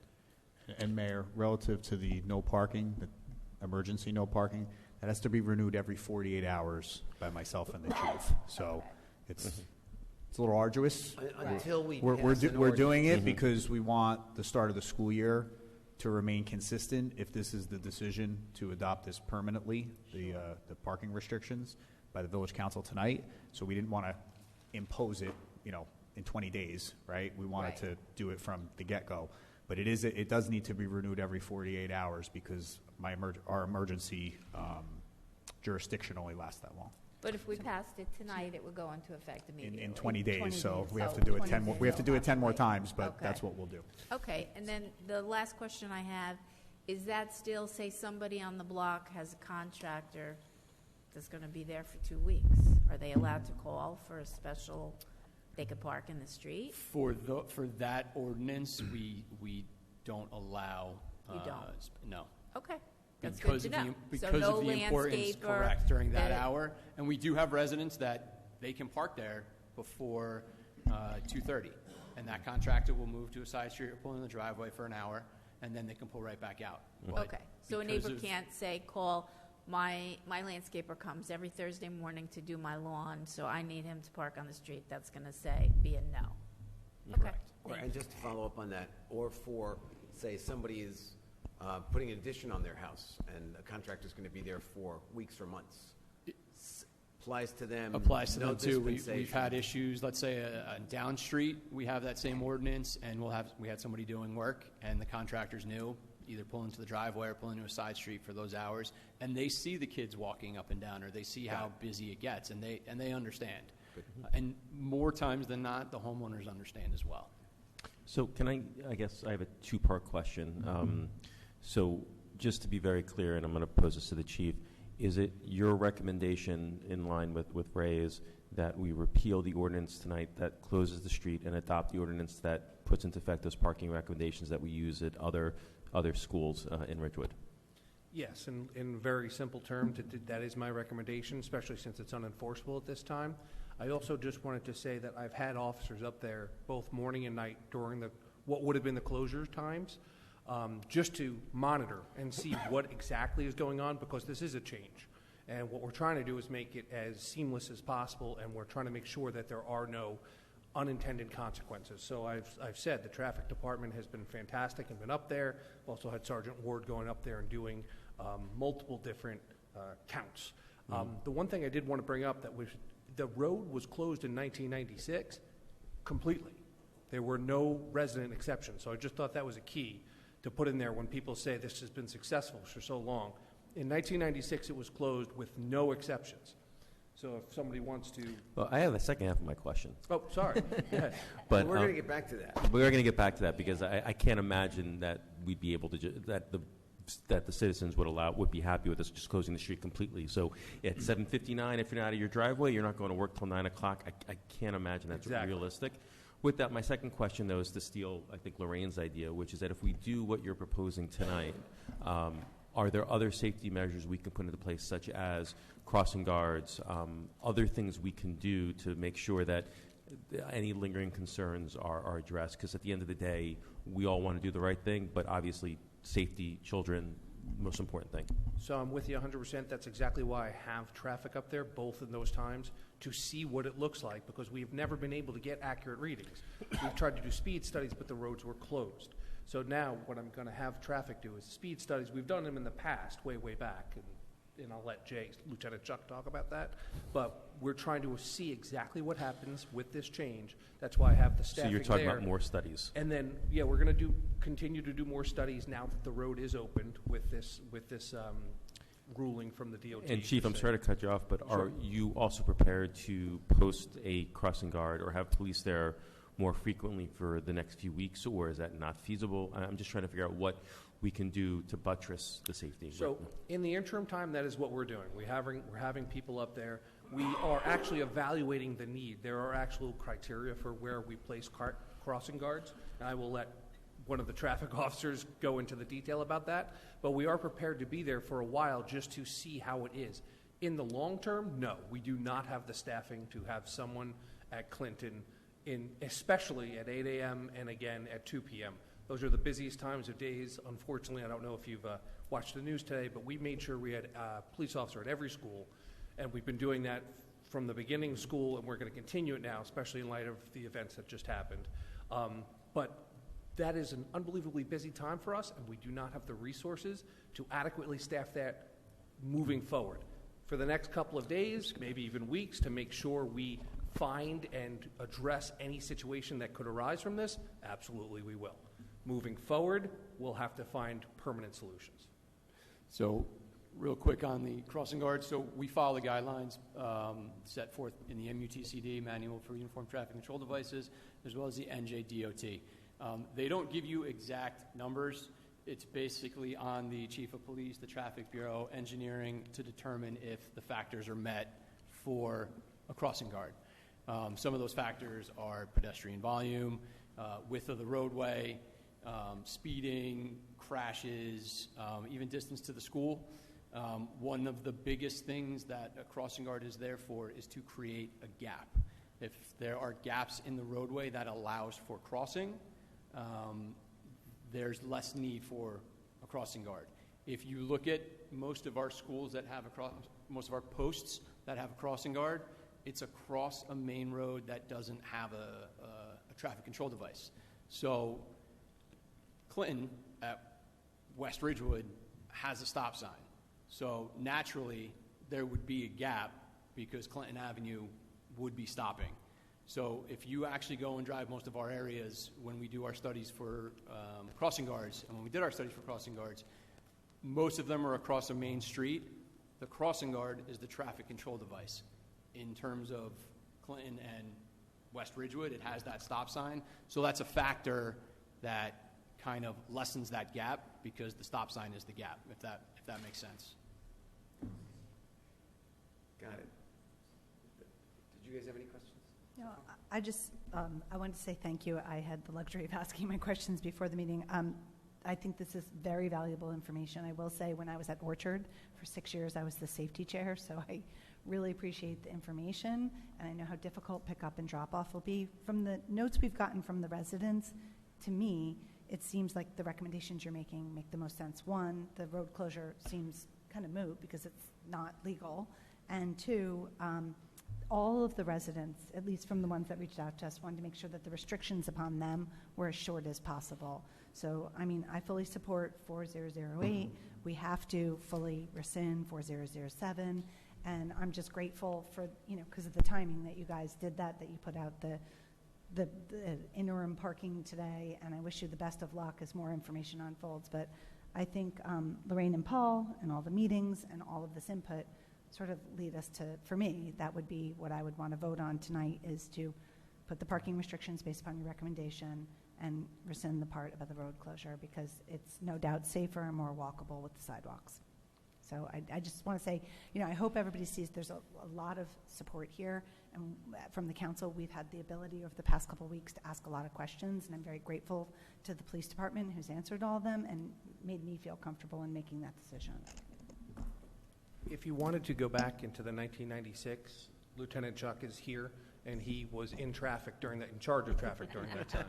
And since he's here, I figure somebody's got to ask my question. Man, put me out on that one. So I was asked to come here to give you history on the Traffic Bureau and their commitment to the safety and the effort that we've been putting in Clinton Ave. Again, as I said before, I was in traffic for 14 years, both as a patrolman and a sergeant. During that time, just a little bit of a resume, we take Chief of Puma. As you guys all know, cops are jack of trade, but master of none. Chief of Puma back in 2009 decided, you know what, that's not really true. Traffic is a priority in the village, and we're going to address it so. So back then, under Sergeant Pullman and myself as a patrolman, we started getting more involved. Both Ray and I have a lot of education certificates from Rutgers for engineering. We've had some great programs here for safety. I'm sure you guys are aware that we like to think outside the box. We did the stop signs on Kenilworth at Spring. We were having crash issues there. We decided to put the stop sign on the roadway, and we went 4 straight years without an accident there. We actually also developed a program called Operation Bright Idea, which is where we wanted to light up intersections where we have a lot of pedestrians at night, and we have a 100% success rate on that program. Since the inception of that program, we've gotten 12 intersections. We've done some Yankee Stadium lighting there, and we've had 0 pedestrians hit at night there. This program was so effective, we actually won the Traffic Safety Hero Award from AAA this year. So with that said, I personally have been working on this project since 2015. Sergeant Pullman was working on it before. The most important thing here, everything else is a moving part. The most important thing here is the prohibition of the kids and the cars being next to each other. We all agree that the citizens that live in that neighborhood are going to drive as slow as they can, and they're going to pay attention. But I'm concerned about the 3-year-old that doesn't know his own safety yet and is going to dart across the street and get hit by a car. That is the thing that we've been lucky that we haven't had yet. And it's only a matter of time because we can't control the 3-year-old. We can't control the 5-year-old with mom and dad as they're walking down the street. And as we all know, when we had this weird prohibition where residents and the landscapers and everyone else could drive down the street and the kids were walking down the street, it's only a matter of time. And if we were here 2 years later and some kid got hurt, we would have said, why didn't we do this earlier? So you separate the cars with the kids. The sidewalk's the right answer, or closing the road is the right answer. No cars at all, and let the kids walk on the road, and the kids on the road, or you make sidewalks. That's kind of it. And, former Mayor Knudsen hated when I said, safety is never convenient, and convenience never safe. And that's what we're here for. Got it. Pam, excuse me, I know Pam had a question. Okay. I would like to know what the results are of your further study. How much time do you think you need? Ray, do you want to address that? How long it'll take you to? So the first 2 weeks of school, it's tough to gauge because it's not everything's new. And honestly, this is new to a lot of people. It's going to be new to drivers that are going to drive by and go, it's the road's open. It's going to, you're going to see bad weather. You're going to see it get a little colder. We kind of want to see it from every angle. So it's not going to be immediate. I don't want to give you a timeline, but I'd like to see how, it goes first couple weeks of the fall and kind of see where we're at. But like Sergeant Ward has in his numbers change by temperature, numbers change by time of the month. So we kind of, in my eyes, we had a great start. We have 2 days worth of data, and we couldn't be happier, and hopefully it's only up from there.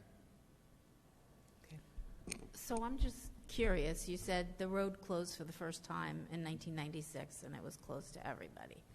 So when did it change to, it's okay for the residents to go? Sergeant Ward, you have the exact dates, if you want to. So 2013, there were, and Lieutenant Chuck, I believe, can confirm this, there was some enforcement done around that time because of initial complaints about vehicles on the roadway. In a response, there was an ordinance that amended 265-17, which didn't change 265-64, but put the two in conjunction that gave an exemption to residents or those that have a documented purpose for being on the roadway being exempted from that ordinance that closed it. Since 2013 is when we have been having an uptick in complaints, and these are when these original studies, this wasn't just under this chief or the previous one, this is 2013, 2014, at the time Sergeant Pullman, and then Sergeant Chuck took this on, previous studies were done, but it was when we allowed vehicles, as they say, to share a roadway, 4,000-pound vehicles with a 50-pound child. That in itself was the issue at hand. So that's only been going on for 11 years. Yes. And how do you enforce that? Like, if you see a car driving up the street, how do you sort of decide who you're going to stop and who you're not? This person, I think, lives on the street. This person may be how do you enforce a statute? Obviously, somebody playing out in the all driveway, honesty, you can assume. I would ask you, because we have no idea. And I was going to let Captain Ender, who's Well, you're the one looked with the into it a badge. little You bit. tell me. Exactly, and that's why we don't see this very often, because what it would be tantamount to is we'd either have to stop every car, which would be a checkpoint, which we're not allowed to do, as everybody knows, there's Kirk guidelines, and we can't do that, or we'd have to make a judgment call on who we don't believe belonged there, and we can't do that either. So I don't know how this would be enforceable, which is a major problem, and if we could figure out how to enforce it, which is another thing, let's say we figured out how to enforce it. We do not have the staffing, as I said, to do this year-round. We would need to enforce it on both ends, so that's 2 officers, one on West Ridgewood Right. and one on... It's not possible for us to do, so then we would just be responding to complaints, and while we're responding to that complaint, even if we're very fast and get there in 2 minutes, the car is most likely gone, Right. but also the kids that were in the roadway have already been exposed to the car, whether it was legally there or not. So we have a lot of enforcement issues, and Captain, if you want to speak to it. No, I mean, you just summed it up exactly. A full closure is easy. A car goes around the barricades, we stop and give it a ticket.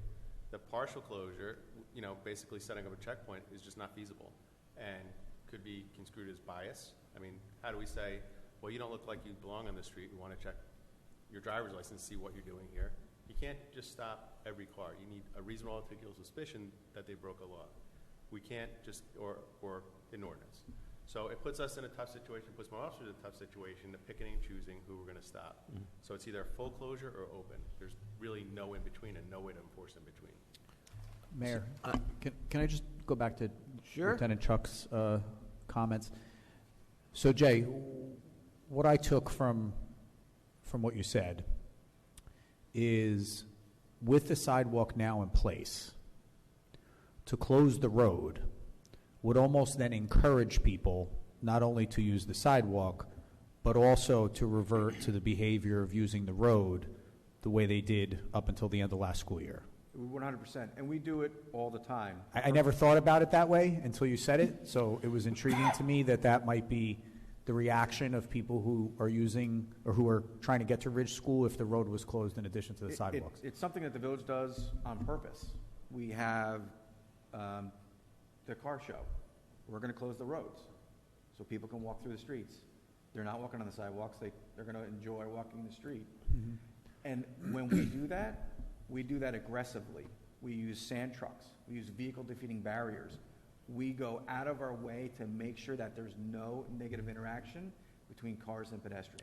So in your estimation, you think it's almost safer for those traveling to go to Ridge School to have the road opened because it's going to encourage as close to 100% compliance with use of the sidewalks as you can get? Absolutely. Fair enough. Thank you. So, That's a good point. Chris, you've been surprisingly quiet for Chris. I was just going ahead. What's your view as the engineer on the proposal tonight? And Mayor, can I just add something that I failed to say at the beginning, just to follow up on Councilman White's question to Mr. Rudishauser? If we do move towards a street closure and we need to seek the DOT's approval from the commissioner, we will need a engineer certification to accompany that ordinance. That'll need to be sent down to the commissioner, which is why Chris is here tonight to speak to that. Try to answer your question. The gentlemen to my left have done an exemplary job explaining the circumstances, the situation. One of the key things they mentioned is warrants. If the village were to ask me to give a certification for a type of closure, those warrants would need to be developed. Right now, with the 2 days of data, we get a positive trend. I don't think we have enough for a warrant. The question, I believe, was posed by somebody on the council: how long would we need to feel it's a success or to substantiate a warrant? I feel a full school year. And the reason is, this time of year, we've got great weather. It's warm. There's plenty of sun. Come December, there's a lot less sun. It gets pretty darn dark by 4:30. It's cold. People are bundled up. Additionally, the sun angle is very flat on the southerly horizon. That's why I would like to see how well this works through the January, February, March months when there isn't that much daylight, to see how the pedestrian and vehicle interactions are. Hopefully there won't be any interactions, because as the gentleman said, those are not good for the pedestrian. So if we can keep training the pedestrians, children, adults to use the sidewalk that has been constructed, and the vehicles drive within the speed limit, I think we've had a successful outcome. If the council wishes, again, to go for a partial closure, I think the closure would have to be a full closure, as the gentleman said. A closure where certain people would be permitted in through the closure, I believe, would be very problematic. The current Attorney General has pretty much stated that in other situations, in other municipalities, and I would not be very comfortable endorsing that. Paul, can I suggest perhaps opening up to public comment or on the ordinance? I'd love to, maybe there's some questions that the public has that we didn't anticipate, and if we keep the 6 of them here, they can maybe address them after the fact. That's my suggestion. I have a couple. We're not there yet. We have to get to the public comment. When we do that, yes, but we're not there yet. We're still asking. Sorry, I was suggesting if Paul chairs the meeting. Absolutely, but, yeah. absolutely. Just give us a few minutes, Steve. All right. So, Chris, your certification is critical to getting any waiver, and I don't know where the council is going on this in terms of applying to the DOT for a waiver, but would your certification support applying for that waiver? At this time, well, the question is, I need clarification. Is that a full closure, a hard full closure? Nope, the soft closure that would allow residents and delivery trucks and all of that in. I would not be very uncomfortable providing a waiver for a soft closure other than a hard closure. Got it. And I want to take a minute, because we've got people in the room who know a lot more about this than I do, and you'll forgive me, but I'm going to poll you guys. Are you in favor of a waiver to allow the soft closure to continue as it has for the last 11 years? Or are you opposed to that for safety reasons? Ray? Opposed. Jay? Opposed. Opposed. I think I've said this many times, but I'm opposed. It's too dangerous. Glenn? I'm opposed as well. Opposed. Well, I think we have a very clear direction. And so with that, does anybody have any other questions of these gentlemen before we open it up to the public? We'll keep you guys here so that the public can ask us and you questions. Okay? So, I move the clerk read ordinance 4007 by title on second reading and that the public hearing thereon be opened. Second. Perrin, Yes. Reynolds. Yes. Whites. Yes. Winograd. Yes. And Vagianos. Yes. Will the clerk please read the title of ordinance 4007? An ordinance to amend Chapter 265 of the Code of the Village of Ridgewood, Vehicles and Traffic, at Section 265-64, Schedule 14, Streets Closed to Traffic. The public hearing is now open. Steve.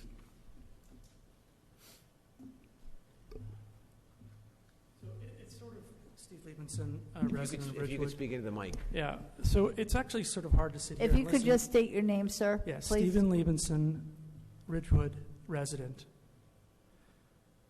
It's hard to listen to actually what is being said here tonight. The number of things that have been said that are either wrong or illogical is hard to actually sit here and listen to. The idea that the street with more cars and open is more safe than a street with fewer cars makes absolutely no sense whatsoever. As one of the officers said, children are going to run, are not going to, the sidewalk is not a magic barrier that keeps 3-year-olds and 5-year-old children from walking into the street. The notion that having the street open is safer than having the street closed makes no sense whatsoever. Also, the Department of Transportation has not said that the current ordinance is illegal. They have not said that. I've heard that from multiple council members. They have not said that. What they've said is that we need to file the appropriate paperwork. They've signaled to us that the ordinance would be accepted, and they have said explicitly that it is permissible under the current New Jersey state law. The ordinance is unenforceable. That's what the letter It's reads. unenforceable without you submitting the proper paperwork. If you submit the paperwork, it is entirely enforceable. And I don't want to take up your time, but as I said at the top of the meeting, the director of that division at DOT has indicated that this council would need to rescind everything, introduce, readopt, get an engineer certificate, and then submit it to the commissioner for approval. That is absolutely true. But as of now, that ordinance as it stands is unenforceable. Exactly, because there was an administrative error by a previous administration. But as you said before, Mayor, when you were talking about Shetler, even though mistakes were made by a previous administration, it's your responsibility to now take responsibility for the village. Absolutely. A mistake was made by the previous administration not to submit the proper paperwork. You can do the same. You can submit it now. It's up to you to do it. There's nothing keeping you from doing that. You're completely within your ability and role to submit the proper paperwork. It is not an illegal. It's nothing illegal. The Department of Transportation has said that it is permissible under New York state law. Under New Jersey state law. Secondly, Do you want to address that? it would be Take helpful. your time. Take your time. Okay. I think we would all agree, I hope we would all agree, that having children and cars together is less safe than having more cars is less safe than having fewer cars. I think we would all agree with that. That is something that I think it certainly would be helpful for our son and for our family. I think it would be helpful for many people. The other thing I'll just add is the idea that that the Clinton Avenue has not been closed. First of all, 30 years is a long time. 11 years is a long time, but it's been closed for all of our lifetimes.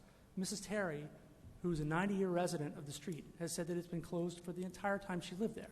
My best friend, who walked from Orchard Street to Ridge in the 1970s, walked there up that street because it was closed. If you look at the 3 streets that adjoin Godwin and West Ridgewood Avenue, there's South Murray, there's Clinton, and there's Maltby.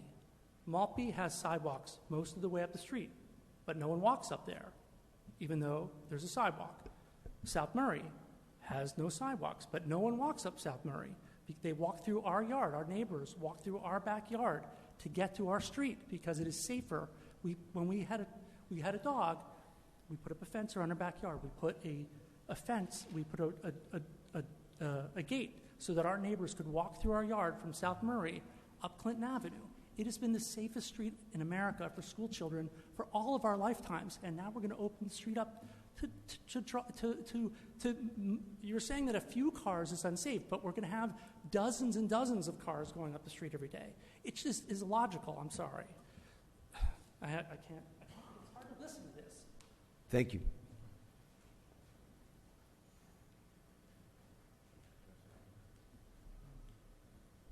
Cynthia O'Keefe, Ridgewood, New Jersey. So forgive me for some questions, and I don't know the answers. I don't know what time school starts, but these new sidewalks have been imposed on these residents, which they're supposed to shovel in the wintertime. So if school starts at 8:30, I get on the bus at 7:15 in the morning. Like if I were living on Clinton Street, what time would I get up to shovel the sidewalk so that the children won't walk in the street? Now, we know the street would probably be plowed. Are residents supposed to be out there shoveling at 4 o'clock in the morning? I don't understand it. School is generally closed if there's shovelable. Well, let's say it's shovelable not. conditions. Let's say it's not. Hypothetical. I mean, it's not. It would Then be what? like any other sidewalk in the village that needs to be cleared for pedestrian Well, traffic. is there a time frame? So, 4 hours? The residents have 24 hours from the time that the snow stops to be in compliance and shovel their snow. So right there, unless I'm misunderstanding something, if the street is shoveled, but the sidewalks are not shoveled, and then there's ice, black ice, other conditions that we know exist, right? That doesn't sound safe to me. That exists everywhere else that there's a sidewalk in the village. And there are fines Okay. if you don't maintain your sidewalk and it's not walkable, particularly in the central business district and areas where we have older people, you will be issued a fine if it's not cleared in 24 hours. And to Keith's point, when it snows that heavily, that foot traffic can't occur, school is typically canceled. Correct.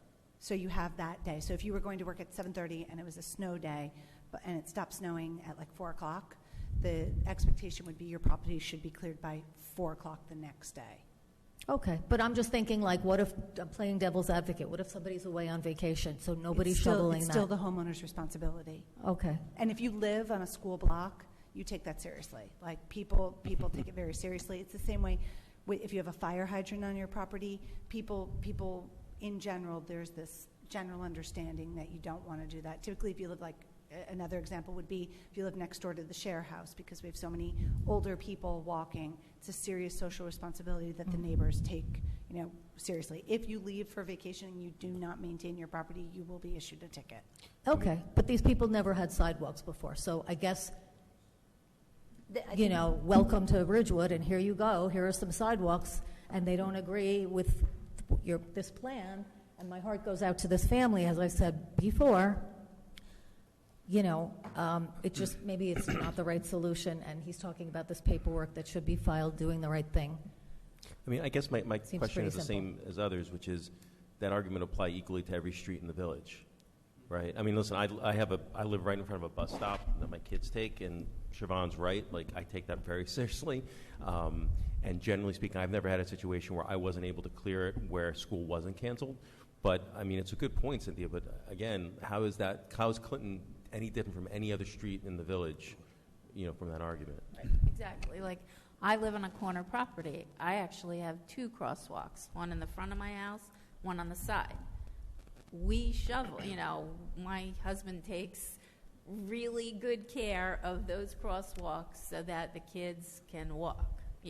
Sometimes it's 4 or 5 feet high when the plow comes in, but that gets shoveled. Okay. So that the kids can walk to school. I get it, you bought into that, but I also think that there are, this may be a unique situation where there's an adjustment period and not everybody, your husband's doing it, maybe like, I don't have the money to hire some guy to come when I'm away or whatever the case is. It sounds like in a perfect world it's all going to work out and be wonderful. Maybe not so, but that's just my 2 cents. Thank you. Thank you, Cynthia. Mr. Mayor, can I just quickly give some context? Sure. You were asking if this is a unique situation. There are 85 streets in the village of Ridgewood which are within 1,000 feet of elementary school. So it's not a unique, Clinton's one of them. But This is an issue that are 85 other. many people in the village Yes. and across America face. Yes. And through you, Mayor, to Chris, you've been here 20-plus years. How many new sidewalk projects have you done during that time period where people on streets went from no sidewalks to then having sidewalks? This is one of the largest ones we've done. We have done little infill sidewalk. The other large one we've also done this year is over on East Glen. Right.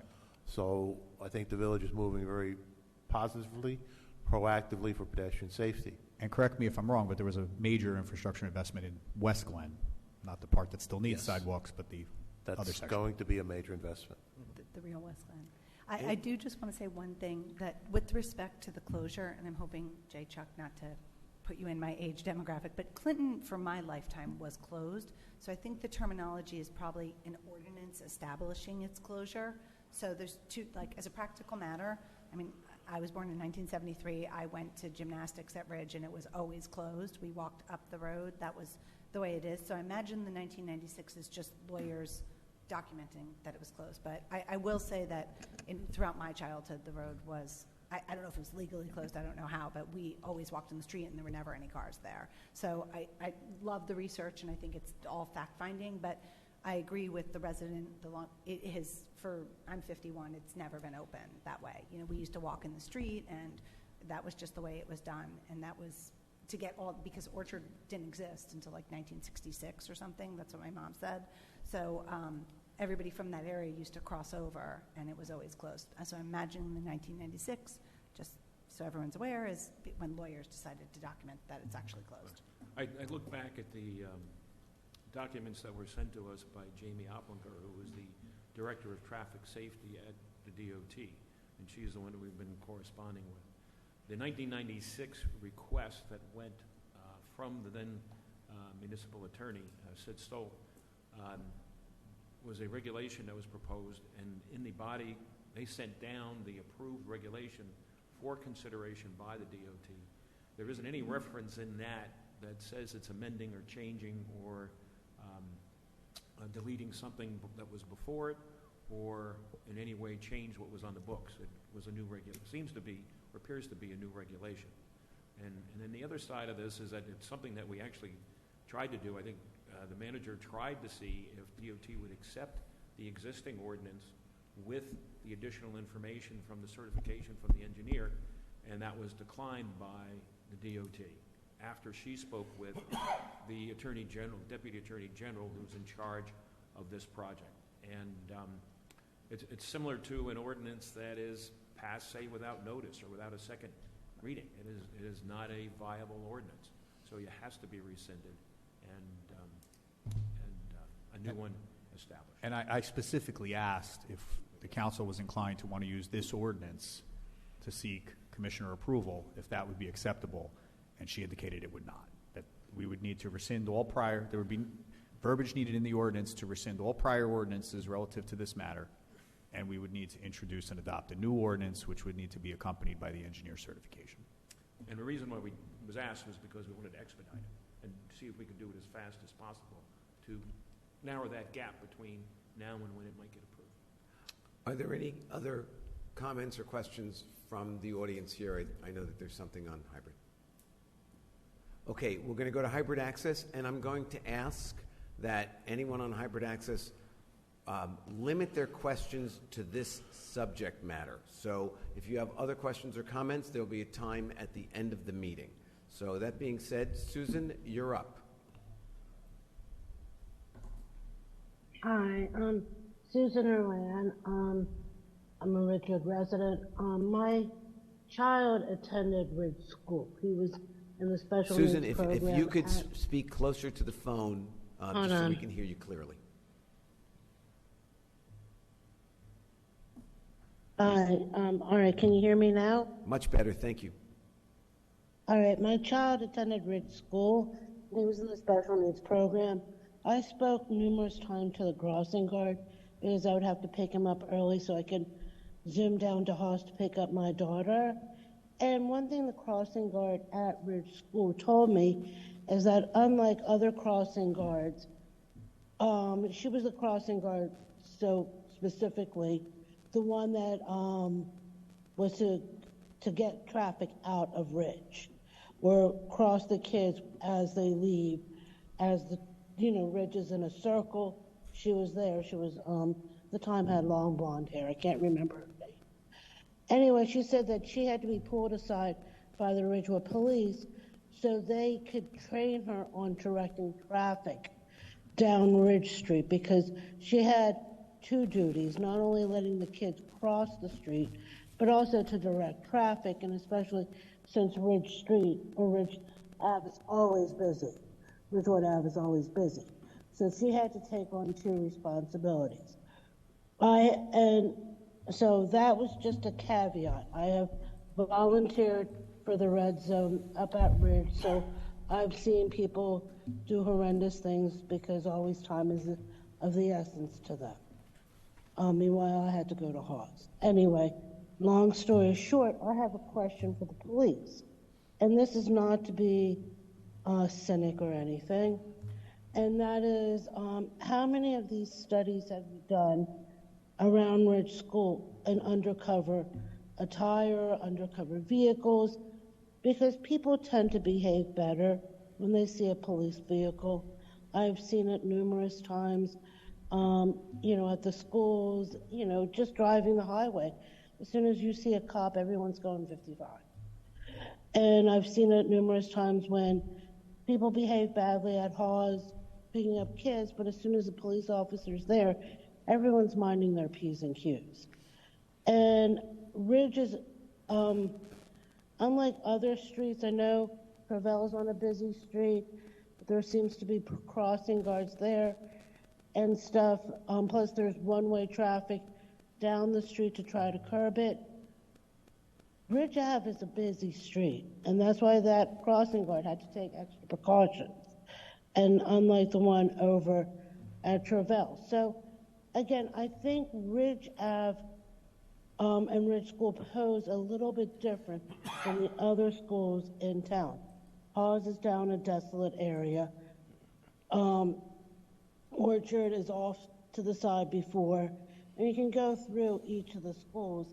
And I think Ridge is a little bit more delicate, and that's, again, I'm just going by what the crossing guard told me. So I do believe you need an additional crossing guard at Clinton. I do think that maybe making it one way during school hours, similar to what happens at Travell, also helps.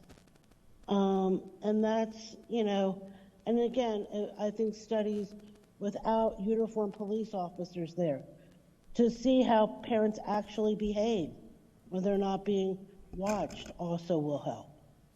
And that's pretty much it. Thank you. Thank you, Susan. Elaine? Oops, excuse me. Wait, hang on a second. I think Suzanne's question was, how many traffic studies have you done, and are you always in uniform? I was trying to listen. I didn't catch it. Forgive me. Okay, so yeah. I think because it's a public hearing, it wasn't a comment. I just want to make sure, because we heard that. So that's the only two that I heard today. Lorraine, did you hear anything else? No. She specifically asked, did we use an unmarked car? Yeah, Today we used an unmarked car. Sergeant Trina drives an unmarked car, and that's what he was doing radar and traffic with. So we do have an unmarked car there. Glenn, could you speak into the... I'm sorry. Thank you. So we did have an unmarked car there today, and was your car marked up there, John? So we had one marked and one unmarked today, and the unmarked was doing radar on Clinton. But was the unmarked, were you in uniform? I will tell you that all previous traffic studies are done in a non-traditional police car in an ununiformed officer. Okay. So they may be in a Nissan Altima or a Rogue or something like that. We purposely do it so we do not affect the traffic habits of the area. Just one more thing, because it popped up a few times, and the residents are concerned about jaywalking. Walking across the street is not jaywalking. Walking from point A to point B to cross the street is not illegal. It's walking between cars. So if the cars are parked there and you ran through the cars, that's jaywalking. Or if you do like a long diagonal thing, or you're walking straight down the road, that is the jaywalking. Walking from point A to point B. So we're walking across the street and then using the sidewalk is not jaywalking.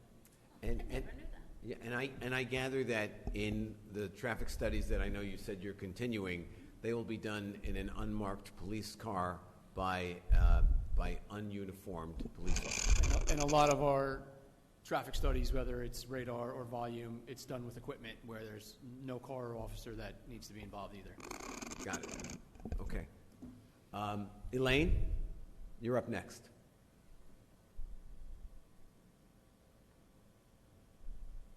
Elaine, are you still there? I see your hand is raised. There we go. And you're still on mute? I'm on. Friends, I'm literally feeling physically ill. We have been begging and pleading for months. We're talking, you all keep referring to sidewalks on Clinton Avenue. There's one sidewalk. It's not on our side. You know that. We have a person with a significant intellectual disability. No one has bothered to ask to meet him, to talk to us, to hear about him. And please don't say it's because of a lawsuit. I begged. 8 different times I raised with you all an ADA accommodation request. No response. The reason? In violation of the law, you don't have an ADA coordinator or a process. So please stop nitpicking at us. It was suggested first that Daniel walk down the road while it's open. That is jaywalking. Okay, we'll go with that. The suggestion that he dash across the street in 2 lanes of traffic is malicious. It is crazy to suggest it. You've never met him. You've never asked. Shame on you. The street has been closed back to the 1970s, whatever is documented. So please stop nitpicking us on those facts. If you want to talk about facts and errors, let's talk about them. Chief Lyons was wrong about the legality of the closure. I can't stand to hear that again. It was wrong. The commissioner of the DOT looked at the ordinance and looked at the school safety statute as they exist today. Both of them restrict through traffic, not all traffic. He confirmed in email, we all saw it 1 month ago, that it is permissible. It is permissible. If you want to do the right thing, you can do it. Even if that means rescinding temporarily and then passing the ordinance as soon as humanly possible, you can do it. With respect to the engineering study, are you kidding me? The reason this all started in the first place is because the police, Chief Lyons, are you listening? You and the Citizens Advisory Committee said this is so dangerous. We have no choice but to install sidewalks when the street was closed to through traffic. How can you now tell us in good conscience that this requires an engineering study over 1 year? Is anybody listening? I'm stunned. So let me just tell you that all of these errors, and all of them are entirely intentional, add up to what is called actual malice. If Daniel is hit by a car, you will all be personally liable. You lose immunity. Ask your lawyer. If he gets hit by a car and killed, you will be criminally liable. It's called reckless manslaughter. Ask your lawyer to look it up, although I'm not sure how much I would rely on him.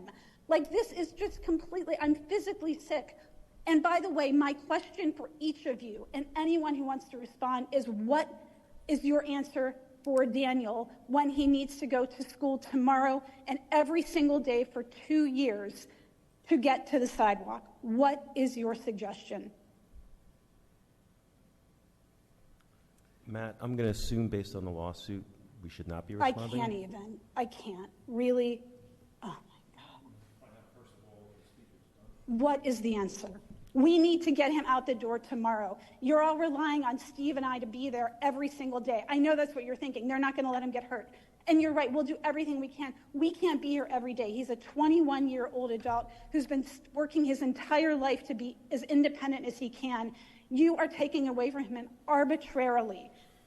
To tell us that you need to do a safety study now? Come on. And to tell us that the ordinance has to have a full closure, you know that's not true. We all saw the email from the commissioner. I know for a fact that Ms. Opplinger has said she is cautiously optimistic that this thing would be approved. Come on. What is he going to do tomorrow? I'm just so disappointed in how this is playing out. I can't believe it.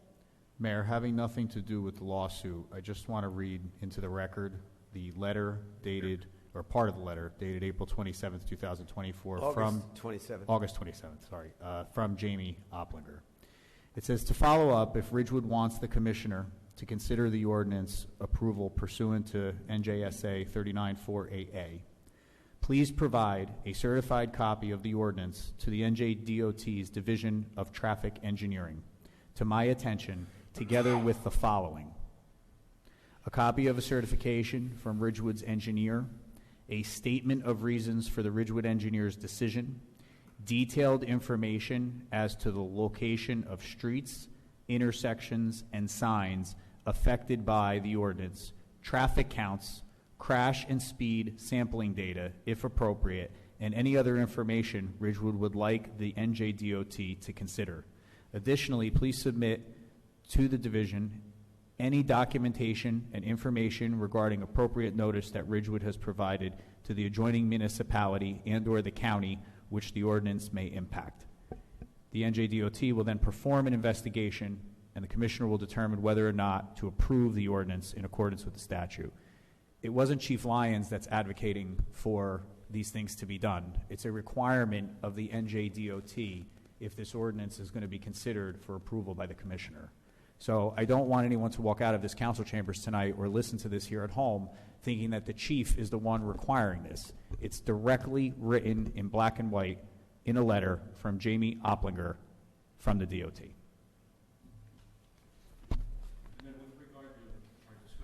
Then I ask again, what is the answer for Daniel tomorrow morning at 8:30?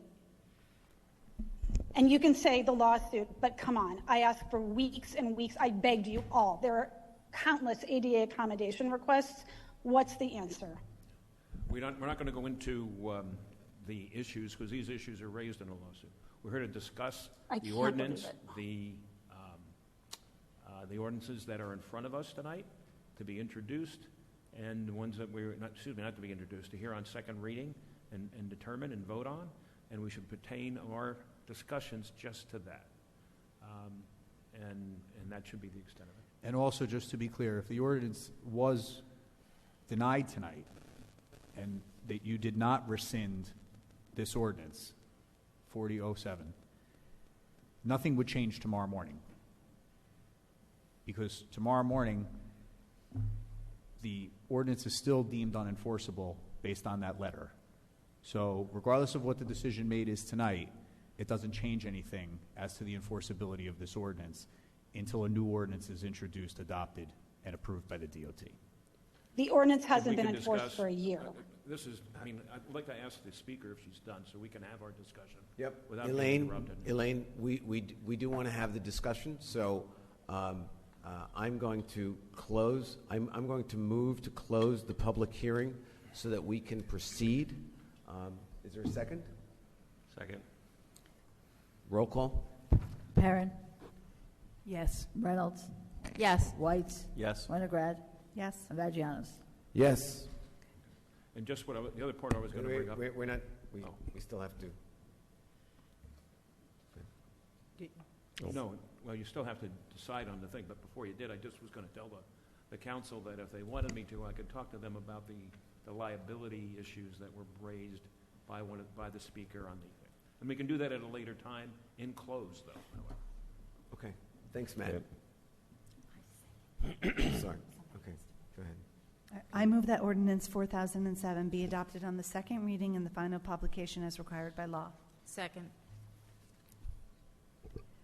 So is there any discussion? Because this is where discussion Right. takes place before the vote. So let's have our discussion about rescinding this. Your so, thoughts? So can we, Paul, just because this has gotten complicated and the public's watching, I just want to make sure everybody understands that 4007 pertains to the street being closed and 4008 pertains to the parking. Because we've got two separate things here, and it's been long, and I just want to make sure that everybody has that. So this is the road closure. Yep. So, if I can, I guess maybe kick off. Obviously I'm listening to the family on Clinton, and I think we all empathize with them, and I know we can't talk about it because of the lawsuit, but certainly, you're being heard, and we feel for you, and we feel for anyone who feels that they're being disadvantaged by this. With that said, at least for me in my job as a council member, I have the police chief telling me that a statute or an ordinance is illegal and unenforceable. I have a village attorney that's telling me that it's illegal and unenforceable. I have a letter from the DOT telling me that it's currently unenforceable, and the only way to potentially ask them to review it is to get a waiver from the engineer and the police chief, both of whom are testifying tonight that they're not willing to sign such a waiver in order for DOT to re-examine it. I then further have, in addition to the legality of it, I have the police chief and several officers, all of which were very well spoken tonight and really I have a ton of experience, telling us that even if we got around the legal issue, it's just not a good idea. And what I don't think we should be doing is substituting our personal judgment for that of professionals, especially ones who were as well spoken and were able to speak to how they came up with their opinion. I have an engineer also telling me equally it's likely not a good idea, even if something was legal. So with that, while I absolutely agree and feel awful for some of the folks who have spoken tonight, on balance, I can't vote in favor of the status quo. I think I have to vote in favor of the motion tonight to withdraw the ordinance based on everything I've heard, and then to put into place the parking ordinance, which is what do we do with every other school street in the village of Ridgewood. I want to, in terms of transparency, I know the mayor, I know Lorraine met several times with folks on Clinton Street. That's how the plan was come up with, to put the sidewalk up on one side. We had a broad consensus for a number of people on that street. So folks working at home who've heard, I think, the passion pleas of a couple of folks on that street may not get the full measure of how much discussion we actually had with the residents of Clinton Ave. But certainly a lot of work was done, and I think we've gotten to the right result. And you're never going to make everyone happy, but on balance, I do think this is the right way forward. As the council liaison to the Citizen Safety Advisory Committee, this was brought up not by the committee, but actually by parents coming to meetings multiple times, complaining, saying that this street is dangerous for their child to walk to school. That then brought in discussion from police and engineering, and it went from that. But there were so many complaints from parents about the dangers of their kids walking to school. So that, in my opinion, is how it started. The public hearing is closed. We gave plenty, ample time.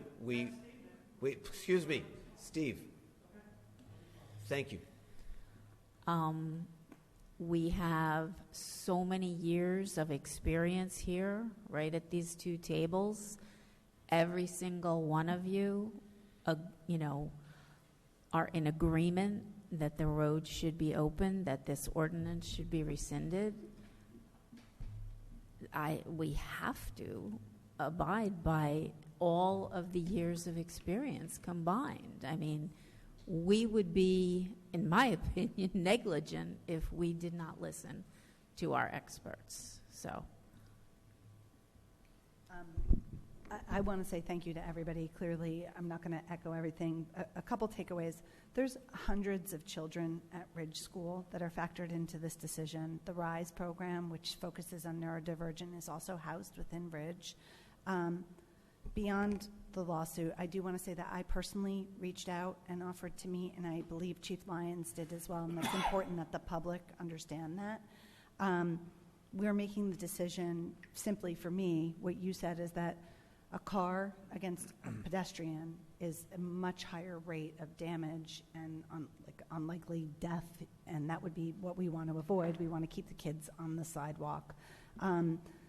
In addition, the legal advice is that we really don't have an enforceable ordinance. So I support everybody. I want to thank Paul and Lorraine for meeting with the residents, and to the family that's been advocating outside the lawsuit. We do have an access committee. I've invited you before.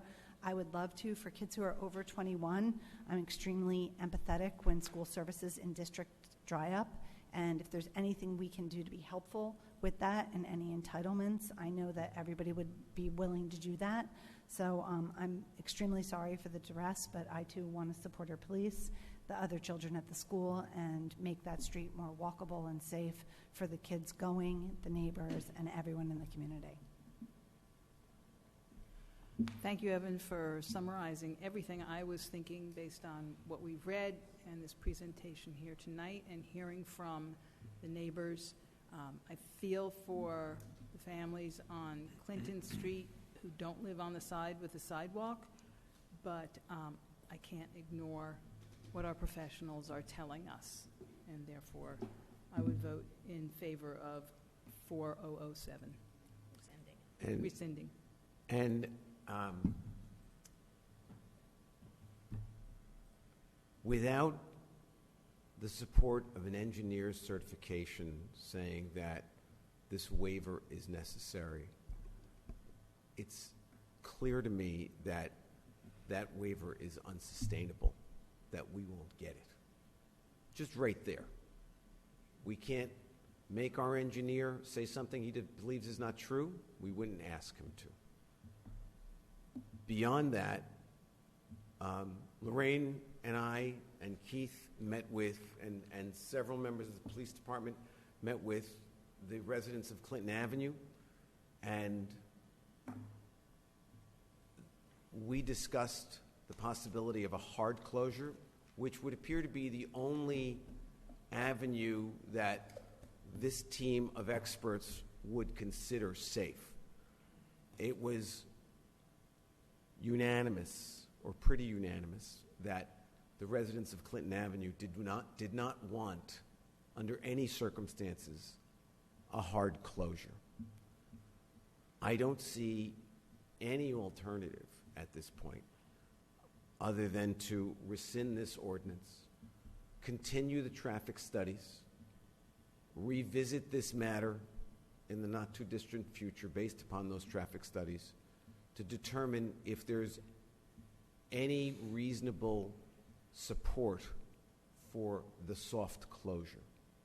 And I personally want to revisit this. I don't know that the evidence will point in that direction. I'm gravely concerned, as Lieutenant Chuck pointed out, of the false sense of security of having a street partially closed, that would invite young students to walk in the street. We all feel for Daniel and his family. It is a very difficult situation for them. We want to discuss publicly and privately with them alternatives, but unfortunately our counsel has advised us that that is absolutely not allowable at this point. And so with that, I'm going to ask that we take a roll call vote and move forward. Perrin? Reynolds? Yes. Whites? Yes. Winograd? Yes. And Vagianos? Yes. And moving on, I move the clerk read ordinance 4008 by title on second reading and that the public hearing thereon be opened. Second. Perrin? Yes. Reynolds? Yes. Whites? Yes. Winograd? Yes. Vagianos? Yes. Will the clerk please read the title of ordinance 4008? An ordinance to amend Chapter 265 of the Code of the Village of Ridgewood, Vehicles and Traffic, at Section 265-66, Schedule 16, no stopping or standing. The public hearing is now open. Seeing no one, I move the public hearing be closed. Second. Perrin? Yes. Reynolds? Yes. Whites? Yes. Winograd? Yes. Vagianos? Yes. I move that ordinance 4008 be adopted on second reading and final publication as required by law. I second the motion. Perrin? Yes. Reynolds? Yes. Whites? Yes. Winograd? Yes. Vagianos? Yes. The following resolutions, numbered 24-282 through 24-287, will be adopted by a consent agenda with one vote by the Village Council. They will be read by title only. Ridgewood Water, Title 59, approval, infrared asphalt surface repair. Ridgewood Water award contract, infrared asphalt surface repair. Ridgewood Water, Title 59, approval, concrete pavement and sidewalk restoration. Ridgewood Water award contract, concrete pavement and sidewalk restoration. Authorize shared services agreement, Class 3 special law enforcement officers with the Ridgewood Board of Education. Rescind resolution number 24-263 and replace award professional services contract, imported fill material, delineation soil sampling at Shedler property, increased scope of project. May I have a motion? So moved. Second. Perrin? Yes. Reynolds? Yes. Whites? Yes. Winograd? Yes. And Vagianos? Yes, and I'm going to take a brief recess. We have to adjourn the special public Oh, meeting there we go. and reconvene the work session first. So may I have a motion? So moved. Second. Okay, Perrin? Yes. Reynolds? Yes. Whites? Yes. Winograd? Yes. And Vagianos? Yes, we're going to take a 10-minute recess. And then, yes. Let's make it 5. Yeah, it's I 5 turns assume into 10. we can excuse the It's a officers? hard 10. Gentlemen, thank you so much for your time, your expertise. It was a late night, but I don't think we could have gotten through this issue without you all. We really appreciate it. Have a good evening. 10 hard minutes. Okay. So we'll resume the work session. I just want to do a roll call. Deputy Mayor Perrin? Here. Councilmember Reynolds? Here. Councilmember Whites? Here. Councilmember Winograd? Mayor Vagianos? Here. Okay. And let's proceed the PFAS treatment facilities build-out presentation. Thank you for sticking around, and you're on. Thank you for giving us the time, and we have for you tonight a very brief overview of the status of the construction and scheduling of the PFAS treatment facility master plan build-out. The intent on doing this was to set up for any questions or discussion you have around the 3 ordinances that are in your packet that will be up for introduction at the next public meeting, which will fund the final 3 projects out of the 12. So the end is in sight. So where we want to start is we're going to talk a little bit about where we began in 2019 with the first treatment facility being active, where we are today in 2024, where we have 5 active construction projects. Another one is on the agenda tonight for award. We took bids last week for that project. And the 4 remaining ones, including the 3 that are up for funding tonight.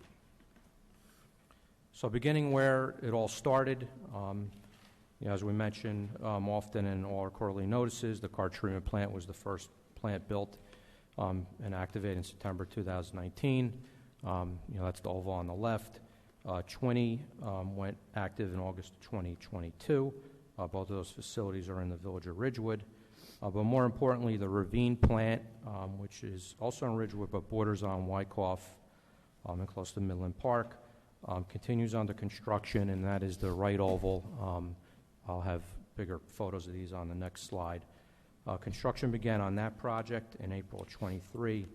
We are now expecting completion of that in February 2025. And the reason for that, there's been a small shift due to some delay in equipment that has to be delivered to the site. But just blowing up the visuals of those sites, Carr, top left, 4 treatment vessels that have been active now since 2019, 20 on the top right since August of 2022. And you can see on the bottom progress that's occurring at Ravine. The vessels have been delivered. The block is going up that represents both the electrical room, the chemical room. It might be a little bit hard to see, but behind the vessels in the back is the pump room. What will occur next is the steel and the panels to frame the building, and then all the internal work to complete this project and make it active. Moving beyond that, we broke ground on the Prospect facility in Glen Rock about a year ago, August 2023. That project is proceeding in accordance with its schedule and should be operational by August of 2025. The Ames treatment facility broke ground in April of this year. We expect completion of that April of 2026.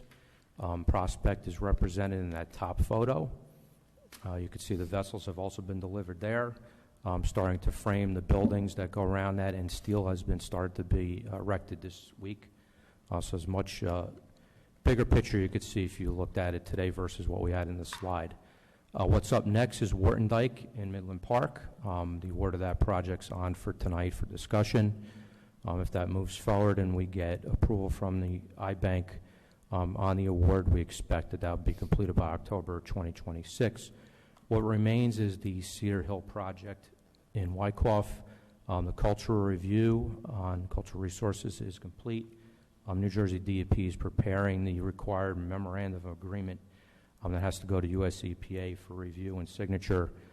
So we're pending signatures on that and receiving that back to move forward our full process of getting review at the Wyckoff Planning Board and the remaining permits, all with the anticipation of still trying to get that out to bid before the end of this year and make that the final project built and completed by the end of 2026. Just another kind of drill down into those projects. Prospect on the top left, that will be the finished look of the plant that you saw on the prior slide with the vessels. Ames is the top right. It's the one that looks like a home. It's in a predominantly residential area in Wyckoff across from homes, so that's why it's replicated to look like a home. The door is not operable. The windows are not operable. It's all a faux facade, but inside will be the vessels and all the associated appurtenances that make the treatment facility work.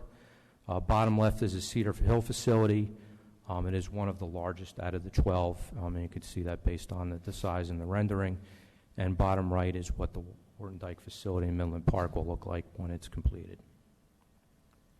Two smaller facilities that have begun construction with anticipation of completion by February 2026. We call these the resin projects because they are not granulated activated carbon. Resin was chosen as the treatment method for these sites because of the land and area constraints. These are two vessels each proposed at the East Ridgewood and West End sites, also in the village of Ridgewood. Pipe work has begun for this project, and the contractor's been going through the submittals with the anticipation of starting the building work very shortly and completing by February 2026. Again, another little drill down into those designs without getting into the detail. The front of each sketch is the existing buildings at each site, and the rear detail is the expansion. We're pretty much just doing a small expansion on each building. These are the simplest of the designs that are and plants that will be built out of the 12. And these slides will be made available on our website as well, so you could get further detail. So while we're really here tonight, we have in front of you the ordinances to fund the final three projects, those being our East Side, Main, and Mountain facilities. They will round up to 12 facilities and complete all of our requirements under the master plan and the administrative consent order that has been signed with New Jersey DEP. Yolanda's going to kind of take you through a real quick overview of each project, and then I'm going to come back and talk about the final two slides to wrap this up, and then, of course, any questions you have. Okay, so first of the final three is East Side. This is in Ridgewood, and this one has, these all have two vessels. They're the relatively small. They're the granular activated carbon vessels. This one has a little bit bigger of a price tag because we also are connecting two other satellite wells to it. We have East Salem and East Settle River. So we'll be installing new raw water mains from those wells to this facility. And this one's already, it's going to be a building that's in addition to the existing facility. It's pretty much out of sight. Relatively, there's wasn't too much. The building's going to basically match, and there wasn't too much constraint on what we did there because it's going to look like just an addition to the facility. We will be coming to the planning board in Ridgewood as soon as possible. We're getting together the package and going through having our submittals in order so that we can get in front of the planning board here. The next one is in Glen Rock. It's at our Southside Reservoir and main well. This one's a standalone. It's also 2 vessels, GAC. This one we haven't gone to the Glen Rock Planning Board yet either. That's our next step. And this one's, again, it's even more kind of out of eyesight than the others. It's just a small addition next to an existing facility, and we have the PV. We have the transfer station there. We have a bunch of things going on there, and room enough to fit our facility in the existing area, fenced area. And then the last one is in Wyckoff. This one is in a residential area, so more care was taken to make it aesthetically, pleasing from the street side and from the neighbors' points of view. We have already gotten approval from the Wyckoff Planning Board for this one, so we've been able to move. This one's probably the most advanced as far as the design.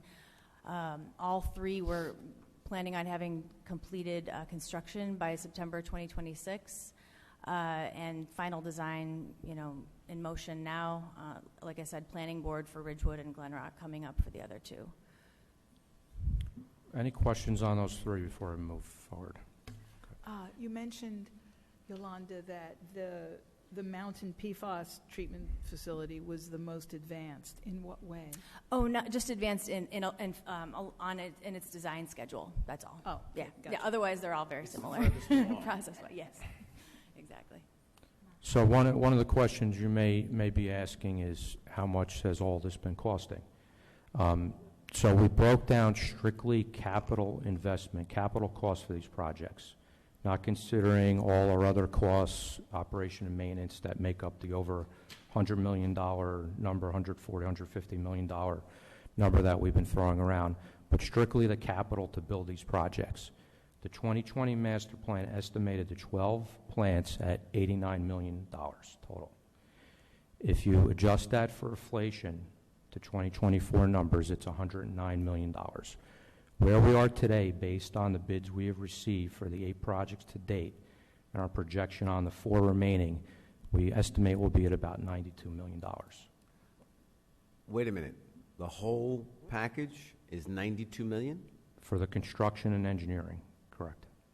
And why do we keep using the $150 million number? This does not include interest, fees, operation and maintenance, other costs related to our public notices, communications, et cetera. When you add all those costs in, that's where you get to the $140, $150 million number. Got it. Thank you. This is strictly the capital outlay for the project when you award it. To date, we have received grant forgiveness of $5.8 million. That includes a $2.8 million grant from US EPA. To date, we've gotten $3 million in principal forgiveness from the iBank. We expect and hope to receive another $2 million for this fiscal year for another project through the iBank to add to that number. So that equates to about 6% of the total as we move forward.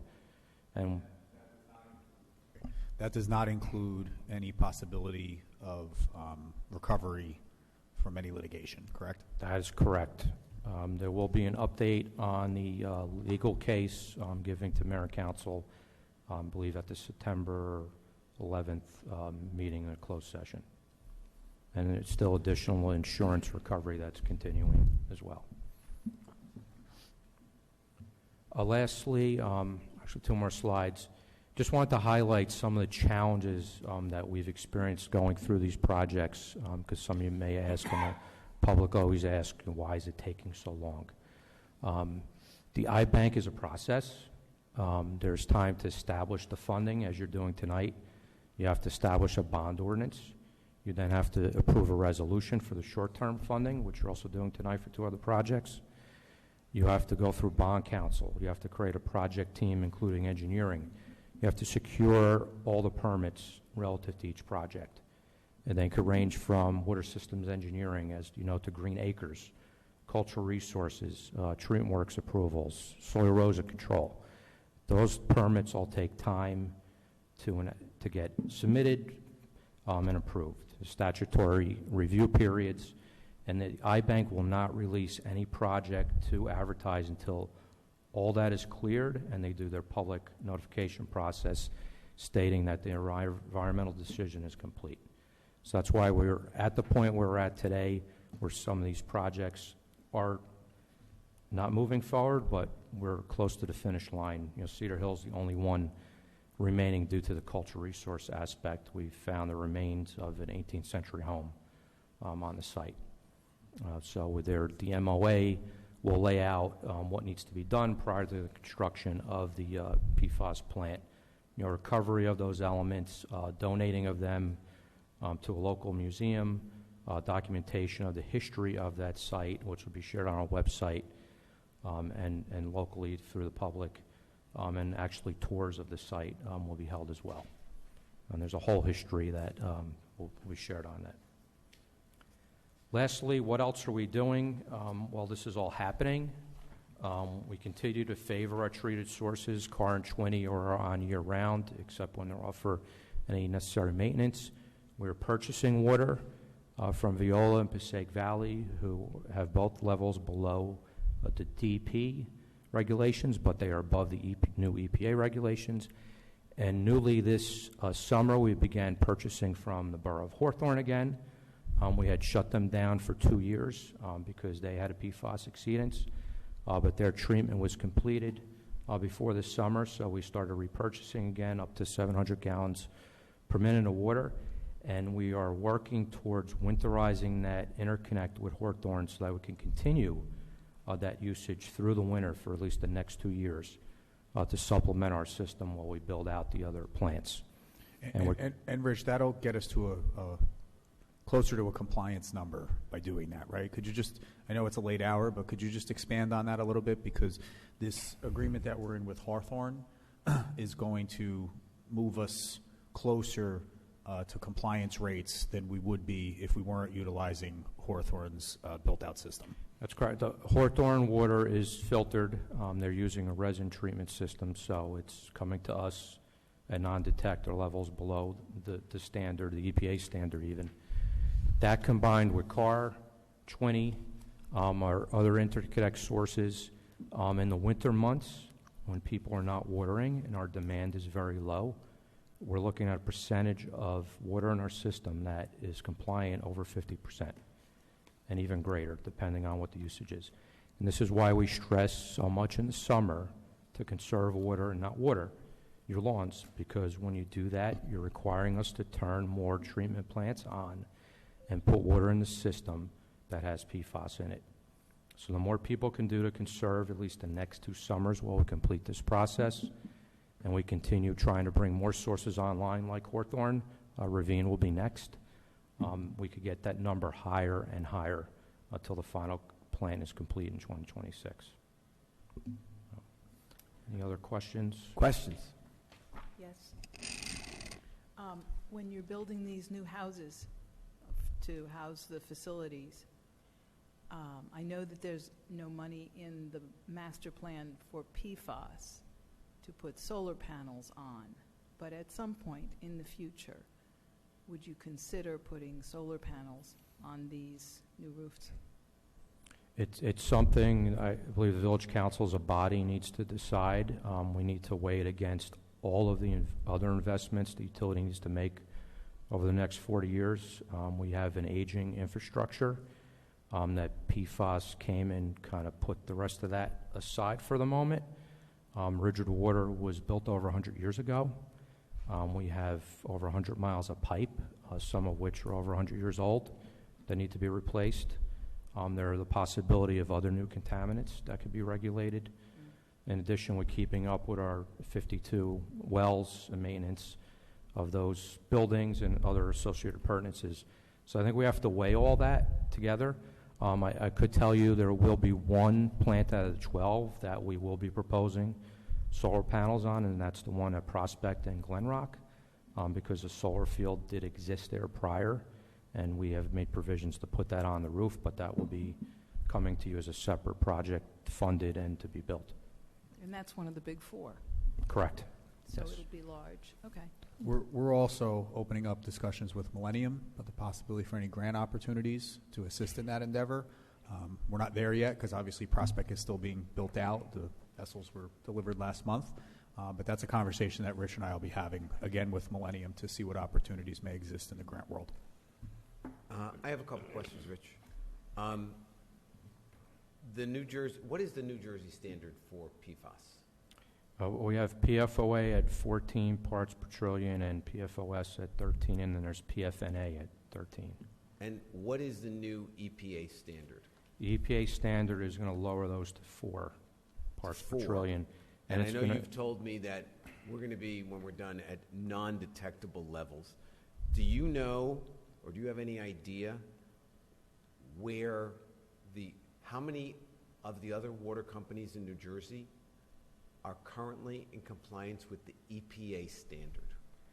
I do not know the number, but I could tell you from the participation I have in the local groups, all of the large utilities like Veolia, Passaic Valley, New Jersey American, Aqua, they are all going to have to build PFAS treatment, and you're talking to the levels of 100 times the size of what we're building. So then, based upon that, all these other so many of these other water companies are not going to be in compliance by the time we are in compliance.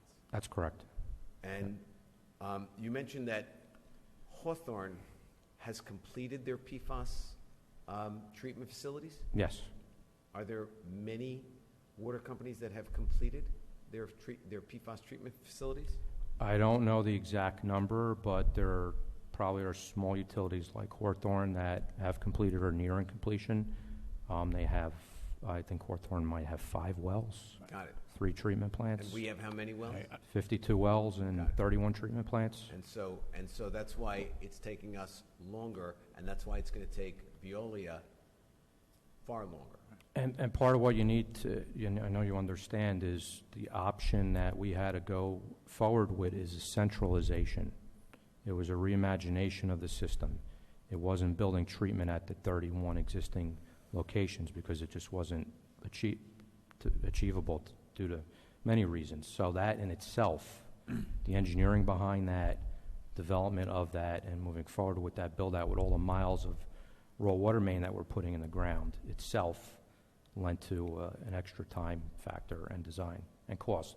And because I know this is, we're on the eve of completing this, my greater concern going forward is those infrastructure projects of this 100-year-old water company relative to the work and expense of the PFAS treatment facilities. How big, how much, how long do you think, again, those replacing and repairing the old system is going to be? Is this a 5-year, 10-year, 50-year project? Probably 30 to 40 years. Got it. You're talking miles of main per year. Right. So we're going to be doing this for a long time. A long time. Got it. Thank you very much. Thank really, you. And thank you, by the way, as I've said many times, for leading the way so that we are, again, on the cusp of having the best water in New Jersey, maybe the country. Thank you. Thank you very much. Mayor, I just want to add that this presentation will be placed up on the village website. We're also included in the e-notice this week so that any residents who are interested in following the build-out of these projects can do it in a pretty easy format based on this PowerPoint presentation. So we'll get that up ASAP. Anybody else? Yeah, I just want to say thank you. I've said it before, but I'll say it again with your leadership, Rich. We really have come so far, and I truly believe without you at the helm, we would not be where we are today. So I second that. Thank you. Absolutely. Thank you for the support. Good. Anyone else? Good. And now you are not excused. I know. Because we have We'll half a move dozen or so quickly. items to go through. So let's plow through them. You've got to finish them by 11 o'clock. Okay. All right, so first item is the award of the second year of the contract for WaterSmart Customer Portal. This also includes our invoice cloud service that allows our online payment. last year awarded a 3-year contract, so this is for the award of year 2, and it is to the Water Smart Software Incorporated, in the amount not to exceed of $46,578. This is funded in the water operating budget. Questions? Let's go. All right, next item, as we mentioned in the presentation, this is the recommendation for award of the Wharton Dyke PFAS treatment facility in Midland Park. On August 23rd, 2024, 7 bids were received and publicly read for the reference project. A copy of the bid report is attached from Mott McDonald, along with the recommendation of award to the low responsible bidder, Sovereign Consulting, in the amount of $6,315,750. Funding for this project is accounting for in the capital budget and is a New Jersey I-Bank funded project contingent on their award after the award is made by the Village Council. Questions? When do you think that might break ground? It's up for award at your meeting next week. If we get the award notice from the I-Bank, there's usually about a 30-day process to get contracts in order and do all the work with the I-Bank, so you'd probably say October, November. And then we have a 2-year time frame that's been given to the contractor to complete. Anybody else? Let's go. Next recommendations for a state contract truck purchase. This is for a 2023 Ford F3 Super Cab. This will supplement our fleet and become our new treatment chemical truck used to transfer our treatment chemicals, which is our sodium hypochlorite or our polyorthophosphate, to our remote sites for treatment. The current truck is Truck 172, is a 2015 vehicle that will remain in the fleet. As a result of all the work that's happening with PFAS, the staff is expanding, so we'll repurpose that vehicle for use by our new treatment division staff. This is also funded under the water utility operating budget. I'm going to ask a question. Yes. So the old one was a 250. This is a 350. Why did we upgrade? We are looking to upgrade the capacity to hold more chemical safely. Thank Yes. you. Anybody else? I'm waiting for Pam to ask her question. Go ahead. I know. Does what it it's gonna come in be. a hybrid or? Not a 350. I did my homework and I spoke to Mike Junta, head of fleet. Ford trucks F-150 and below come in hybrid and electric. Anything above that, no. Yeah, see, I didn't think so. So F-350, the answer is no. Yeah. And have you looked at other brands besides Ford? Not for electric, I'm just saying. I haven't. This is what fleet recommends to us. Oh. 'Cause they My like to work on Fords. We like Chevys better than Fords. Okay. We like Chevys, seriously. My husband has no luck with Ford trucks, and Chevys are good. The next item is also a state contract purchase. This is with Brainstone Industries. This is for our annual cooperative purchasing of stone, other backfill materials that are required for repairs and replacements. When dirt is removed from an excavation, we have to backfill it with materials such as dense-grade aggregate stone, or crushed stone.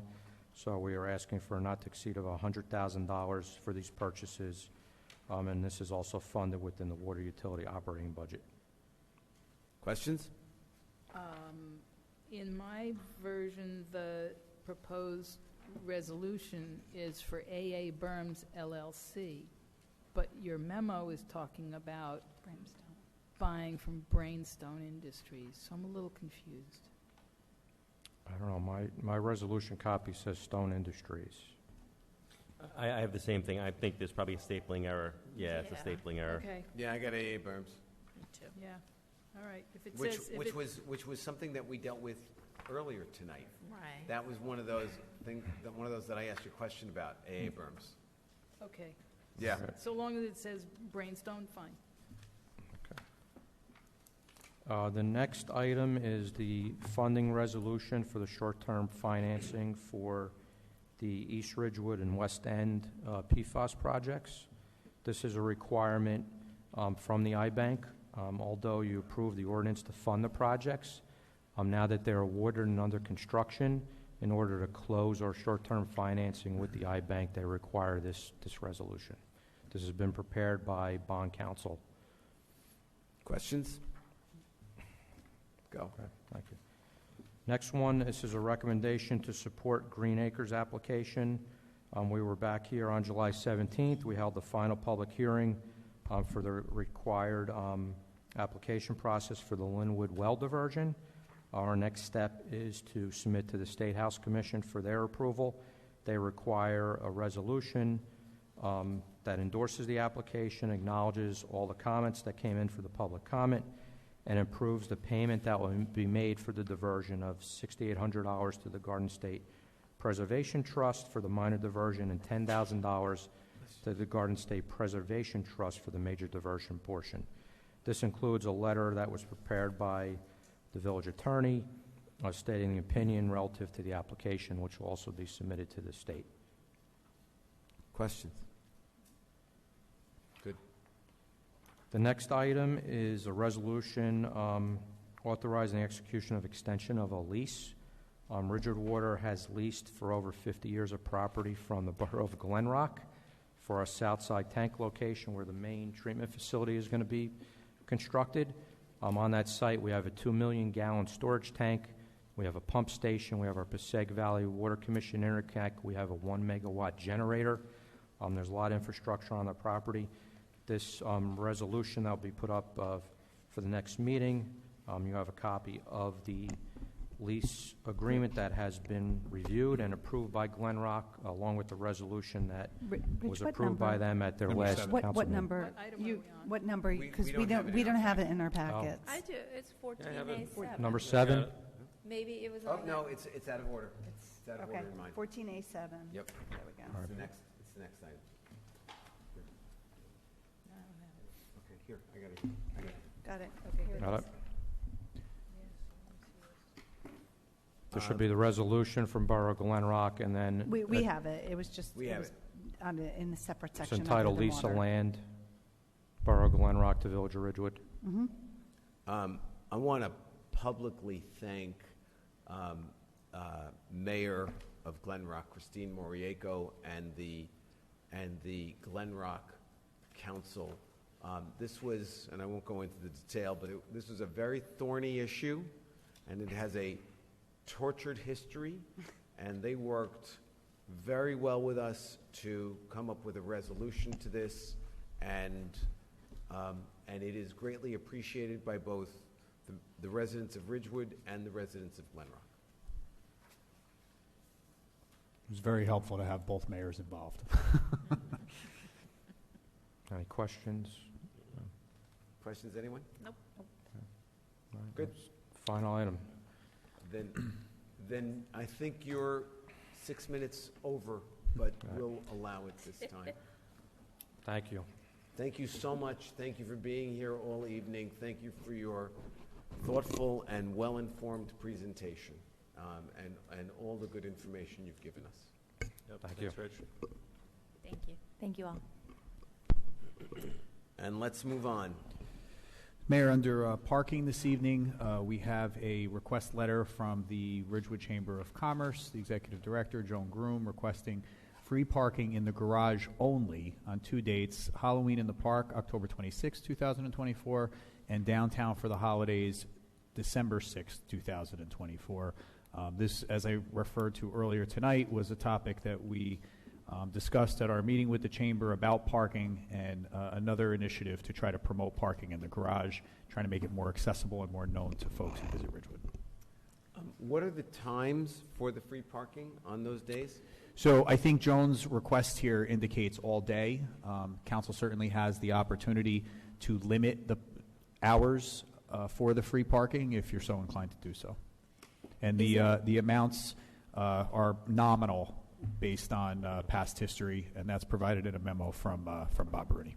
That's where I'm shocked. Yeah. On a Saturday, the total revenue, $200? It's like 50 Just in the cars. garage. I know, And but that's still. why I can't tell whether these figures are for just the hours of the event or whether it's all day. That's what here. That's where I'm confused. And that would appear to make sense. Not that I know what it is, but I can't imagine that we're paying our note with $200 on a Saturday.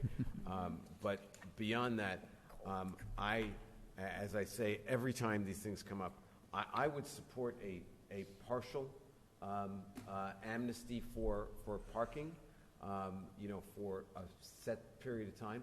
The all-day thing is, as I say every time, it is incredibly counterproductive because the employees of the village, or excuse me, of the Central Business District know about this. They get there first. They leave their cars there all day long, and the customers can't get it. So from a marketing standpoint, I think having the day start with free parking and having it end without day parking, I think becomes a little more complicated with Halloween in the park. I think downtown for the holidays is a little easier. If you say 5 o'clock on, free parking, come celebrate the tree lighting, that type of thing. I think that's a little cleaner. I think it gets a little more complex having it be free up until a certain time on Saturday. You might consider having free parking on that October 26th date and then just implementing the 5 o'clock free parking on the 6th of December. So I have a question. Has the Guild approached the late Thursdays again? Are they going to come additively to this? Again, Tony indicated when we did have our meeting, he was in attendance at that meeting that the chamber organized, that he would be making that similar request again. So there's going to be an additional additive for the four. Right. These were the two for the rest of the year for the chamber, and I haven't received correspondence from the Guild yet. Okay. I would support for the Christmas tree lighting something from say 4 or 5 o'clock on for the Halloween event. I would support a 3 or 4 hour in the morning with signs posted saying it's free until right in front of the garage when people come in. The problem with Halloween is the preschool crew goes out early. You're not just so let's December 6th. I think, does everybody agree? 4 o'clock, 5 o'clock? Yeah. 4? Good 4. with that. 4. So let's do that. 4 o'clock. The problem with Halloween is littles, like minis in the preschool, will start trick-or-treating at like 10. The event. Well, keep in mind it's on October 26th, so it's the Saturday before. But when they're in town in their costumes, they will continue to trick-or-treat. Okay. Throughout. That's just what they do. They love. I have one kid who really loved Halloween. But the event is 11 to 2. Aren't they going to go home and nap at that point? I don't know. I mean, maybe we could do it. Should we establish it till 3 so people have another hour Yeah, I like to that. not worry about it before they have to depart or pay? Can the kiosks tell them your parking is free until 3 o'clock? I think we'd have to post it, which, But again, it's only at the garage, so we would post it so it was Yeah, I highly mean, there's visible. only one way in, so Yeah. everyone. Yeah, and I'm good with a 3 or 4 hour. Okay, so let's do. Should we say till 3 Yeah. on the Fine. 26th? That's fine. Yep. Till 3 p.m. from 9 to 3, and then 4 p.m. on the 6th. Okay. Great. Very good. I'm wondering when our nap time is. Okay, the next item is under budget. This is award of contract for the Central Business District tree planting endeavor. The Shade Tree Commission and the Parks and Rec Department wish to finalize the tree well plantings through the Central Business District. 8 new trees, watered twice a week for 3 weeks after planting and installing the gator bags. The recommendation is to award this contract to Toad Landscaping Contractors in the amount of $91,152, and this is a capital budget item. This went out to bid, right? Because Yeah, this one's a quote because it's under the bid okay. threshold. Yeah. Because the third one is for 1 tree. It's not for 8 trees. The The third one quote? from East Coast Landscape is for 1 tree. Well, they're also the high quote. Right, but I just didn't understand why they were quoting something so vastly different. Well, who speaks Latin? Is that the paper bark? I mean, remember they were searching for that a long time ago, but we're not going forward with it? I don't know. But all right, fine, the low bidder is somebody else. The low bidder would be 8 trees Is Today. finalized in the wells. Yeah. Okay. Next item is the award of contract under the Sourcewell contract for 3 police vehicles for the Special Law Enforcement 3 program, which was previously approved with the Board of Education this evening. It'll be 3 Nissan Altimas.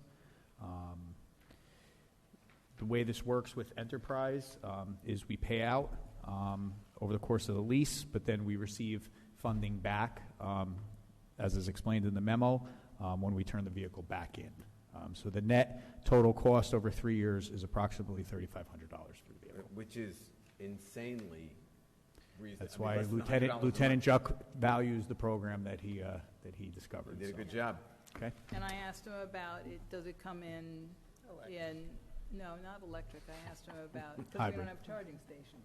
But I asked him about hybrid, and he said it gets such good mileage, over 35 miles per gallon, that it's not worth it. Okay, the next item is a recommendation from engineering with regard to the award of purchase and installation of materials and supplies for the SCADA system at the Water Pollution Control Facility. We're in need of new rotary actuators and butterfly valve to control the air distribution throughout the basins. This is essential for effective treatment at the Water Pollution Control Facility. The current actuators and valves were installed during the plant upgrade, which was 2005. This recommendation is to Northeast Technical Sales, not to exceed $36,790. Good? Yep. Let's go. Next is also a recommendation from Chris with regard to parts, materials, and supplies for the Fleet Division. This contract would be awarded through the New Jersey State Cooperative Purchasing Program, not to exceed $100,000. This primarily has to do with tires and tire capping services. Keep in mind, tires are something that has been hit hard by inflation, but this is the recommendation from Chris and Mike Junta with our Fleets Division. Good. Okay. Next item is a recommendation to award remedial investigation and remedial action work at Habernickel Park. We discussed this briefly earlier tonight. This is for the soil characterization sampling in accordance with the NJDEP regulations and requirements. This is recommended to be awarded to Matrix, not to exceed $30,100. Let's go.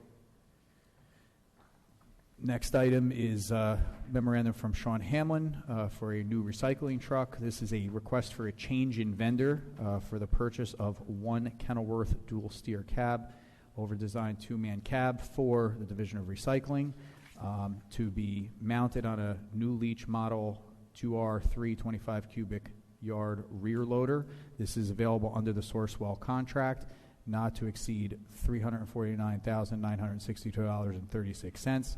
The purchase order was originally made out to Sanitation Equipment. However, they cannot complete the sale, and he is now recommending that Gabrielli Trucking Sales be the vendor to purchase the vehicle from.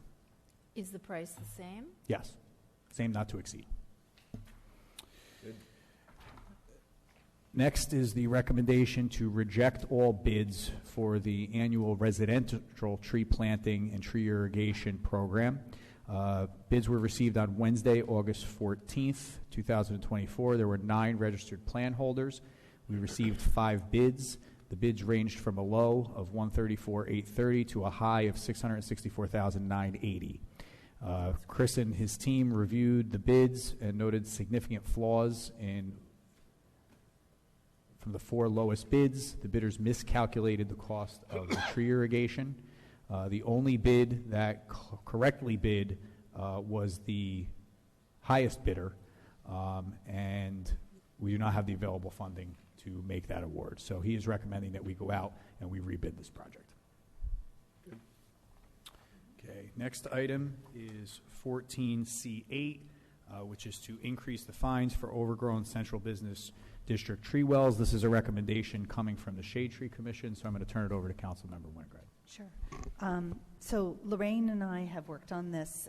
So basically, since taking our office, we've had this long-standing issue with the maintenance of the tree wells downtown. And the way that it's written right now is it's the responsibility of the landowner who, where the property owner in front of the store where the tree resides. There's been several problems with this. And in the short term, we've had Mulch Monday, we have weeding. On top of that, when we've noticed taking care of the tree wells, we have a general maintenance problem of some of the property with overgrown weeds.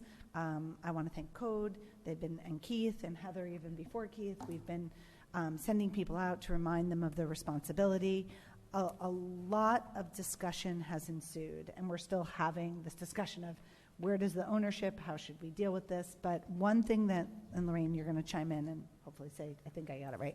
Lorraine and I both felt that the fines for trees and unmaintained tree wells and weeds need to match, and that we want to go a little heavier on the second offense. So on the last page of this, I feel like code verse. I found all the ordinances. Heather printed them all out.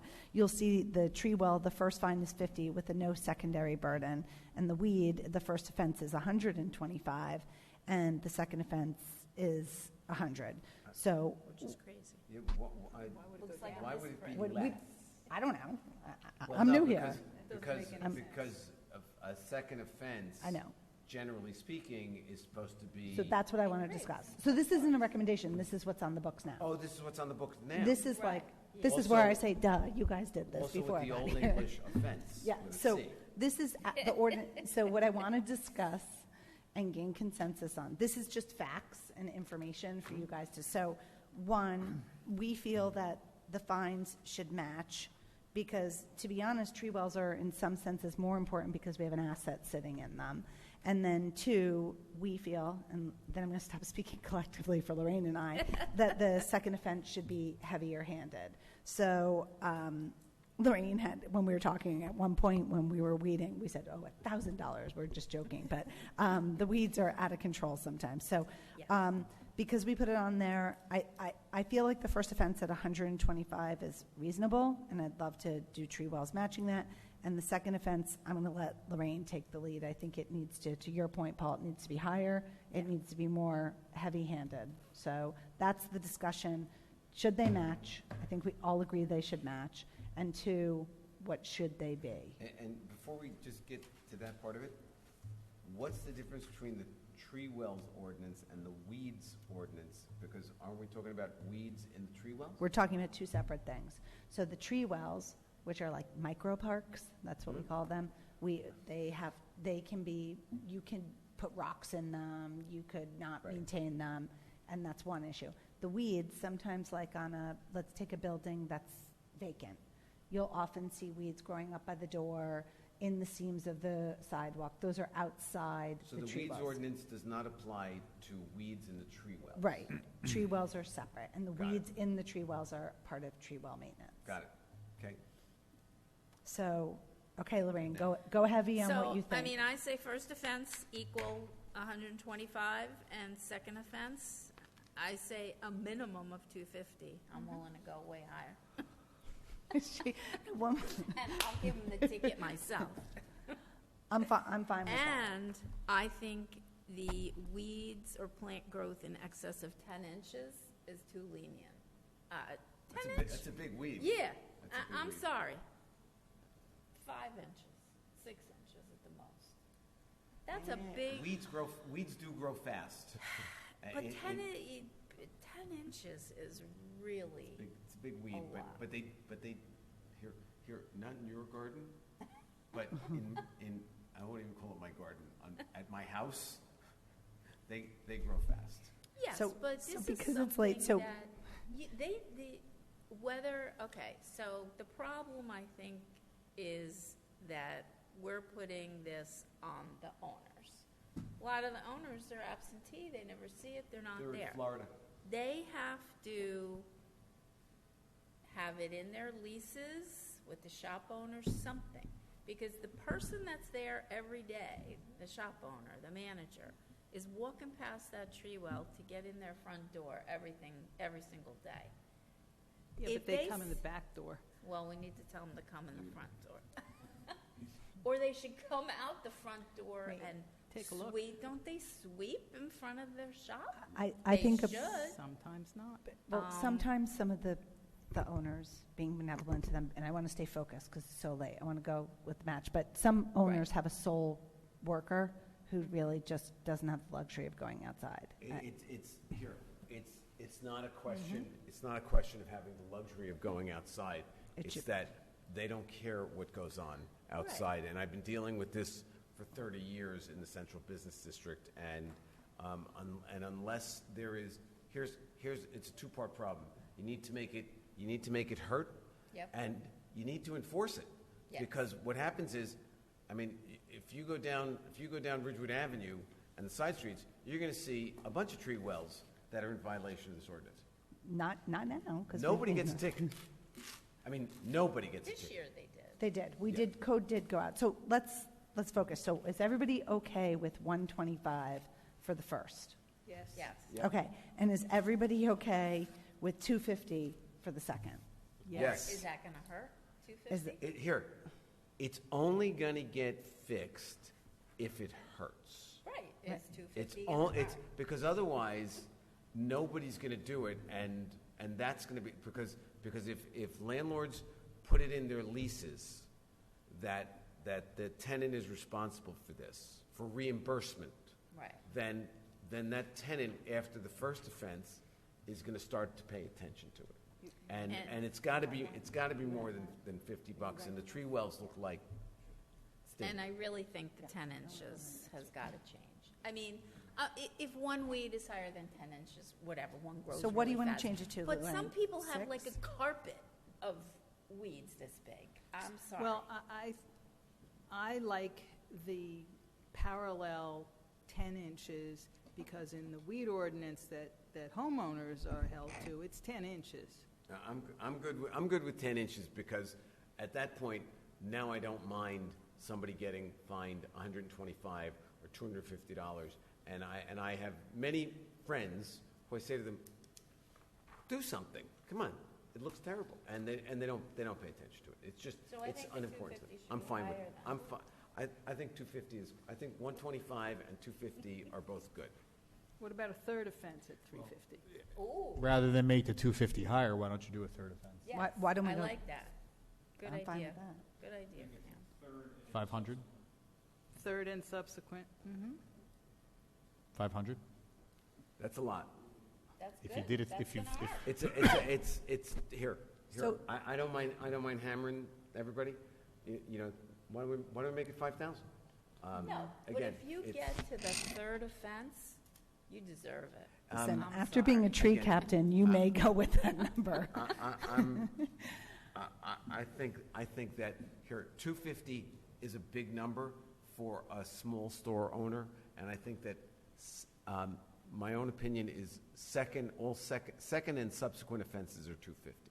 Believe me, they're not gonna get too many beyond a second offense And at make it 250. 500. So- Nobody's going to get So Paul, it's the just too only, much. the only thing that I'd like, and this is a larger discussion, I don't want to belabor it, but Pam and Lorraine, the reality is that Mulch Monday has sort of covered a lot of labor already. So one of the things about Mulch Monday that I've heard criticism of is we're doing something that we shouldn't be, which is technically right, because we're covering someone's responsibility, Yeah. right? And Lorraine is, Absolutely. and those are discussions, and I think the council respects, I heard that, and we still did it because the town needed to be beautified, and I think that was a good discussion. But the reality is we're going to have to look at that structure as well, because what if I stop mulching? Like, what if that happens? I mean, How many landlords came to you and said, gosh, thanks for doing that?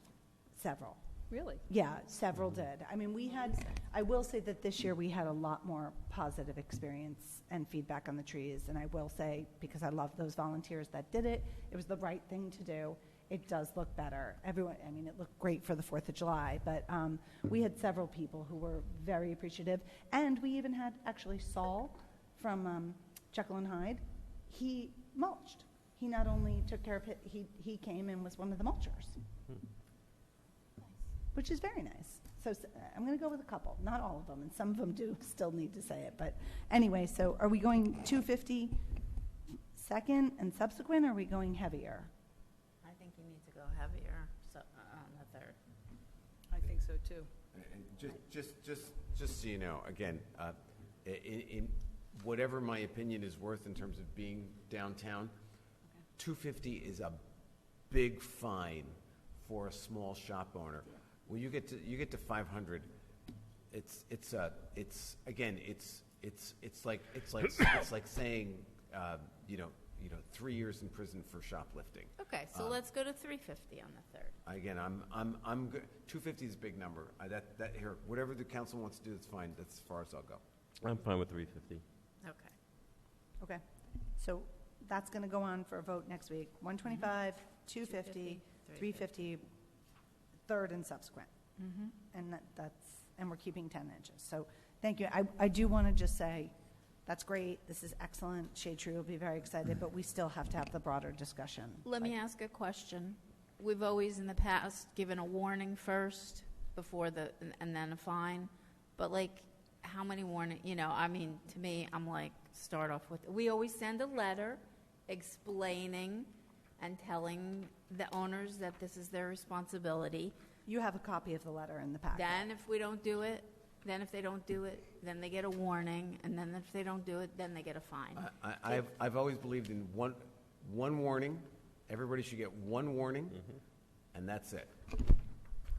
It's we're already into the summer. By the time they've gotten the letter, they don't abide by the letter, then they get the warning, they don't abide by the warning. One warning. Is the letter a warning? No.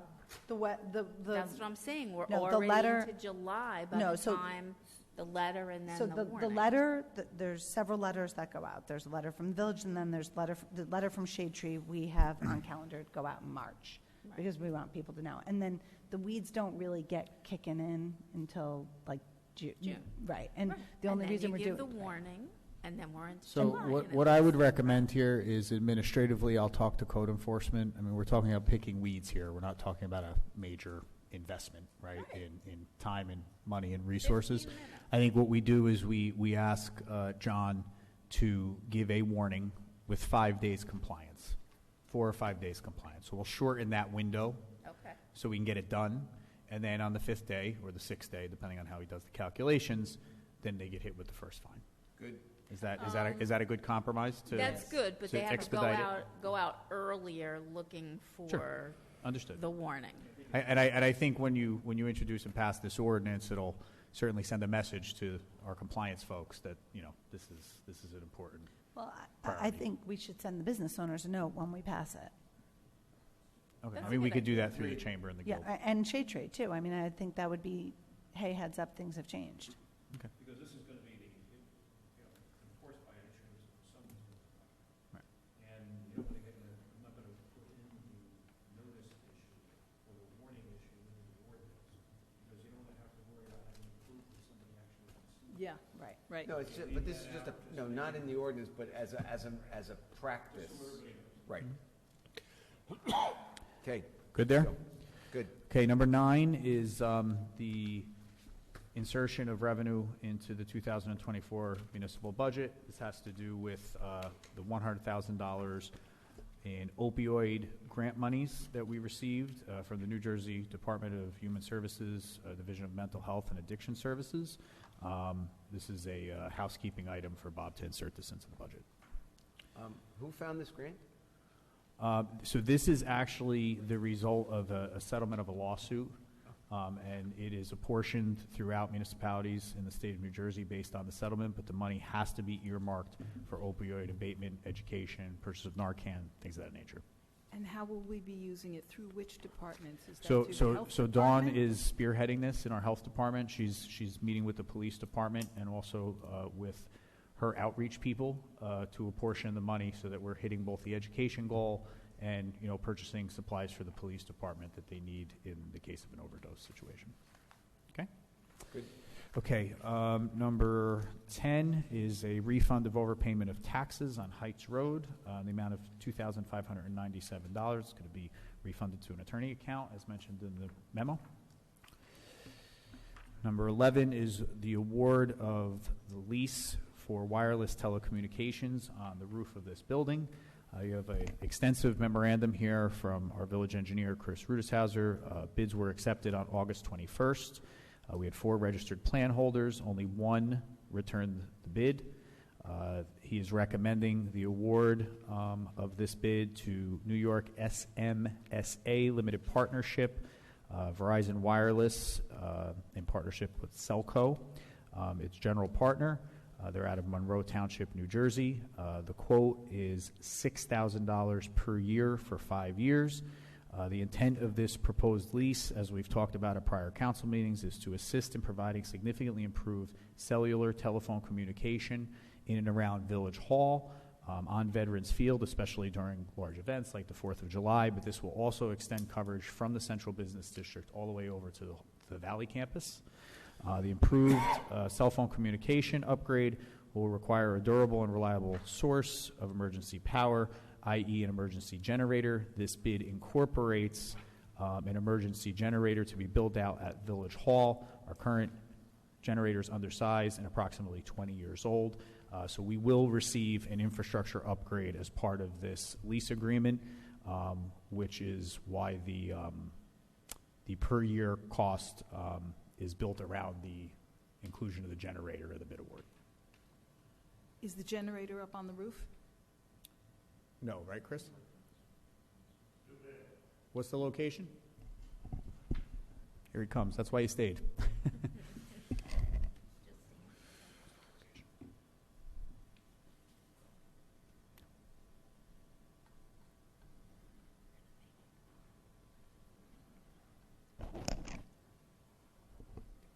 No, the generator is too large. It's going to be probably a 450 kW generator. Our current generator is 100 kW. We anticipate putting the new one in the same spot the current one is at. Which is where? Up at the northwest corner of Village Hall. Okay. Up on the roof where they're going to have their telecommunications stuff, how much room do they need up there? It's mostly going to be mounted on the wall. I believe the council had seen schematics about 3 months ago of how it would be mounted. There'll be conduits probably running across the roof for the information and so forth. And so my question is, does this preclude solar panels on the roof? We have solar panels on the roof now, the non-functioning ones. Exactly, so this will be a functioning project. Right now, the solar panels are just gorgeous to look at. Are just what? Gorgeous to look at. But I guess the question, Chris, is none of the solar panels that are on the roof will need to be removed to accommodate this project? I don't know yet, probably maybe 1 or 2. Okay. Certainly nothing on the scale like to build a PFAS plant down at water pollution. Okay. So if there was ever an appetite amongst the council to replace the solar panels on the roof, there would still be adequate room to be able to do that? Yes. We have most of the panels on the roof are on the barrel portion, on the old roof. In a few years, we're going to have to take those off to re-roof the roof and then reinstall them. That'll be an operation just like we did at the main firehouse. Okay. And just to confirm the aesthetics piece of this, those facades are included in the bid specification that would block any visibility of the antennas, correct? Yes, the intent is that the product the village sees and has built on Village Hall looks very comparable to what was shown in the schematics to the council earlier this year. It has screening, just architecturally extending the current walls to hide the 5G nodes. Heather and Chris had both shared when we started to talk about this the concerns that neighbors, visitors of Veterans Field might have with the aesthetics. So we did everything we could to block that. And there'll be very limited sight, if any, of the actual antenna. I mean, you're going to see a change in the building, but it's going to be a blended change. It should not be a jarring change. And there is a public safety element of this. The police were involved in making this decision because our cell communication in the lull here is troublesome, especially when you have emergency responders trying to communicate with each other. And I will tell you, not to prolong the meeting, but when we had the temporary cell truck out here for the 4th of July, we were here for the fireworks, no interference. Everybody on the field, unlike the experience last year where no one had any type of cell service on Vets Field during the fireworks demonstration, it was uninterrupted this year outside. This one's a no-brainer. Okay. All right. Thanks, Chris.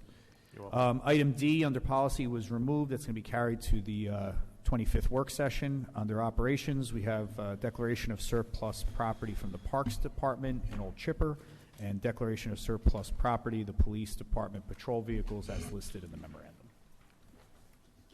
Any issues with either of those? Nope. Mayor, that concludes my portion of the agenda.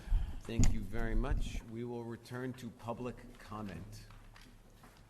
Paul, just before we do that, Yes. just I have one note. I know we have instituted an 11 o'clock curfew. We've obviously blown through that tonight.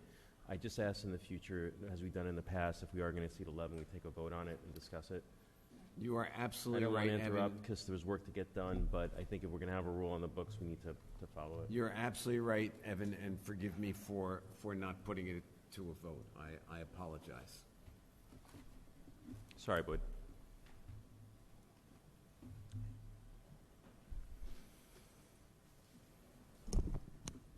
Good evening, Boyd A. Loving. Just I believe a correction. I believe the manager mentioned something about the parking garage for the, what event was that? It was the Halloween event on October 26th, and downtown for the holidays, I believe it's December 6th. Okay, the Halloween event for the parking event for the Halloween, I believe the parking starts at 10, not 9, on a Saturday. Okay. I believe you said 9. Okay. So just don't want to have people paying to park it. Yeah, I mean, we will we'll confirm with Bob Bruni the appropriate times, and Heather will list that in the resolution in accordance with the established time frame. Okay. I'd like to thank Councilman Weitz for suggesting this topic about whether you need to give your address or not. Street address, complete street address, winds up on a future agenda. For many, many reasons, Daniel's Law notwithstanding, I am dead set against continuing to have to give my address. I believe it's a security issue. The person who this happened to has left the room, but here in this room, somebody came up to somebody who had spoken and said, "I now know your street address." It was like a threat. So I don't feel comfortable giving out my street address. When I'm here and have to give it out, my house is vacant. I don't know why you need to know my street address. I absolutely do not know why you need to know it. I know it goes on the meeting minutes. That's a practice that has to stop. And as I stand here and say it, it's being recorded on YouTube, it's being recorded, and it's being posted on the village's website. Why are we doing this? What is the need to know where I live? If you want to know where I live, you go down to the tax office and you ask the tax collector where I live, or go to the assessor and ask the assessor where I live. There's no need for me to say that publicly in a televised broadcast. So I do hope the discussion goes that way. I know the Board of Education has a policy that says you have to give it. I'm going to be talking to the super over there and asking him to change that. Again, in today's day and age, I don't know why somebody has to give their street address in order to make a public comment.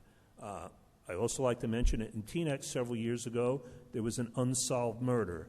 The woman's name was Joan Davis. She was a regular speaker at Teaneck Township Council meetings, and she was found murdered one night after she got home from a meeting. There is a belief that the person got her address because she had to give her address at the microphone, and shortly after that murder, Teaneck stopped the practice of people having to give their addresses at the microphone. So I hope it goes the same way here. Again, I'm dead set against having to do this. I'm not picking on you, Mayor, but Mayor, I know that people, when they have not given their street address, you have asked them repeatedly, please, may I have your street address? I think that that's got to stop. Thank you. Thank you, Boyd. And I think that that's based on past practice, which doesn't mean that past practice is what we should continue going forward. So I think you raise actually a very good point, and we're going to consider this at our next meeting, I believe. Good evening, Ann Loving. A couple of things about stuff that was said tonight. First of all, the signs at Habernickel and at Shedler, they give you a number that you can call, a main Village Hall number, if you have any question. I mean, if you don't know anything about it, the signs are a little alarming, or they could be. Environmental investigation, cleanup in progress at this site. And if you call the main number, which I did, and you wait, and finally you go to the operator, and it says, The morning operator is this person, the afternoon operator is this person, and you can leave a message. I mean, it's not easy to get further information about the environmental investigation by calling the main number. So anyway, I think that you should provide better information on the sign. Also, I had thought that at Habernickel you were going to delineate the contaminated area. I know it's a very small area, but we heard at a previous meeting it was going to be marked off, and I don't think that has happened. Regarding Clinton Avenue, I don't believe that Mr. Glazer said that the soil was contaminated. I know you took issue with that, Mr. Kasmark, but I think he said he was worried, and that, you know, with what has happened at 3 other sites in town with contaminated soil being brought in, he was just concerned, and he didn't have any faith that it wasn't contaminated. So he was just worried. He didn't make an accusation, the way I heard it.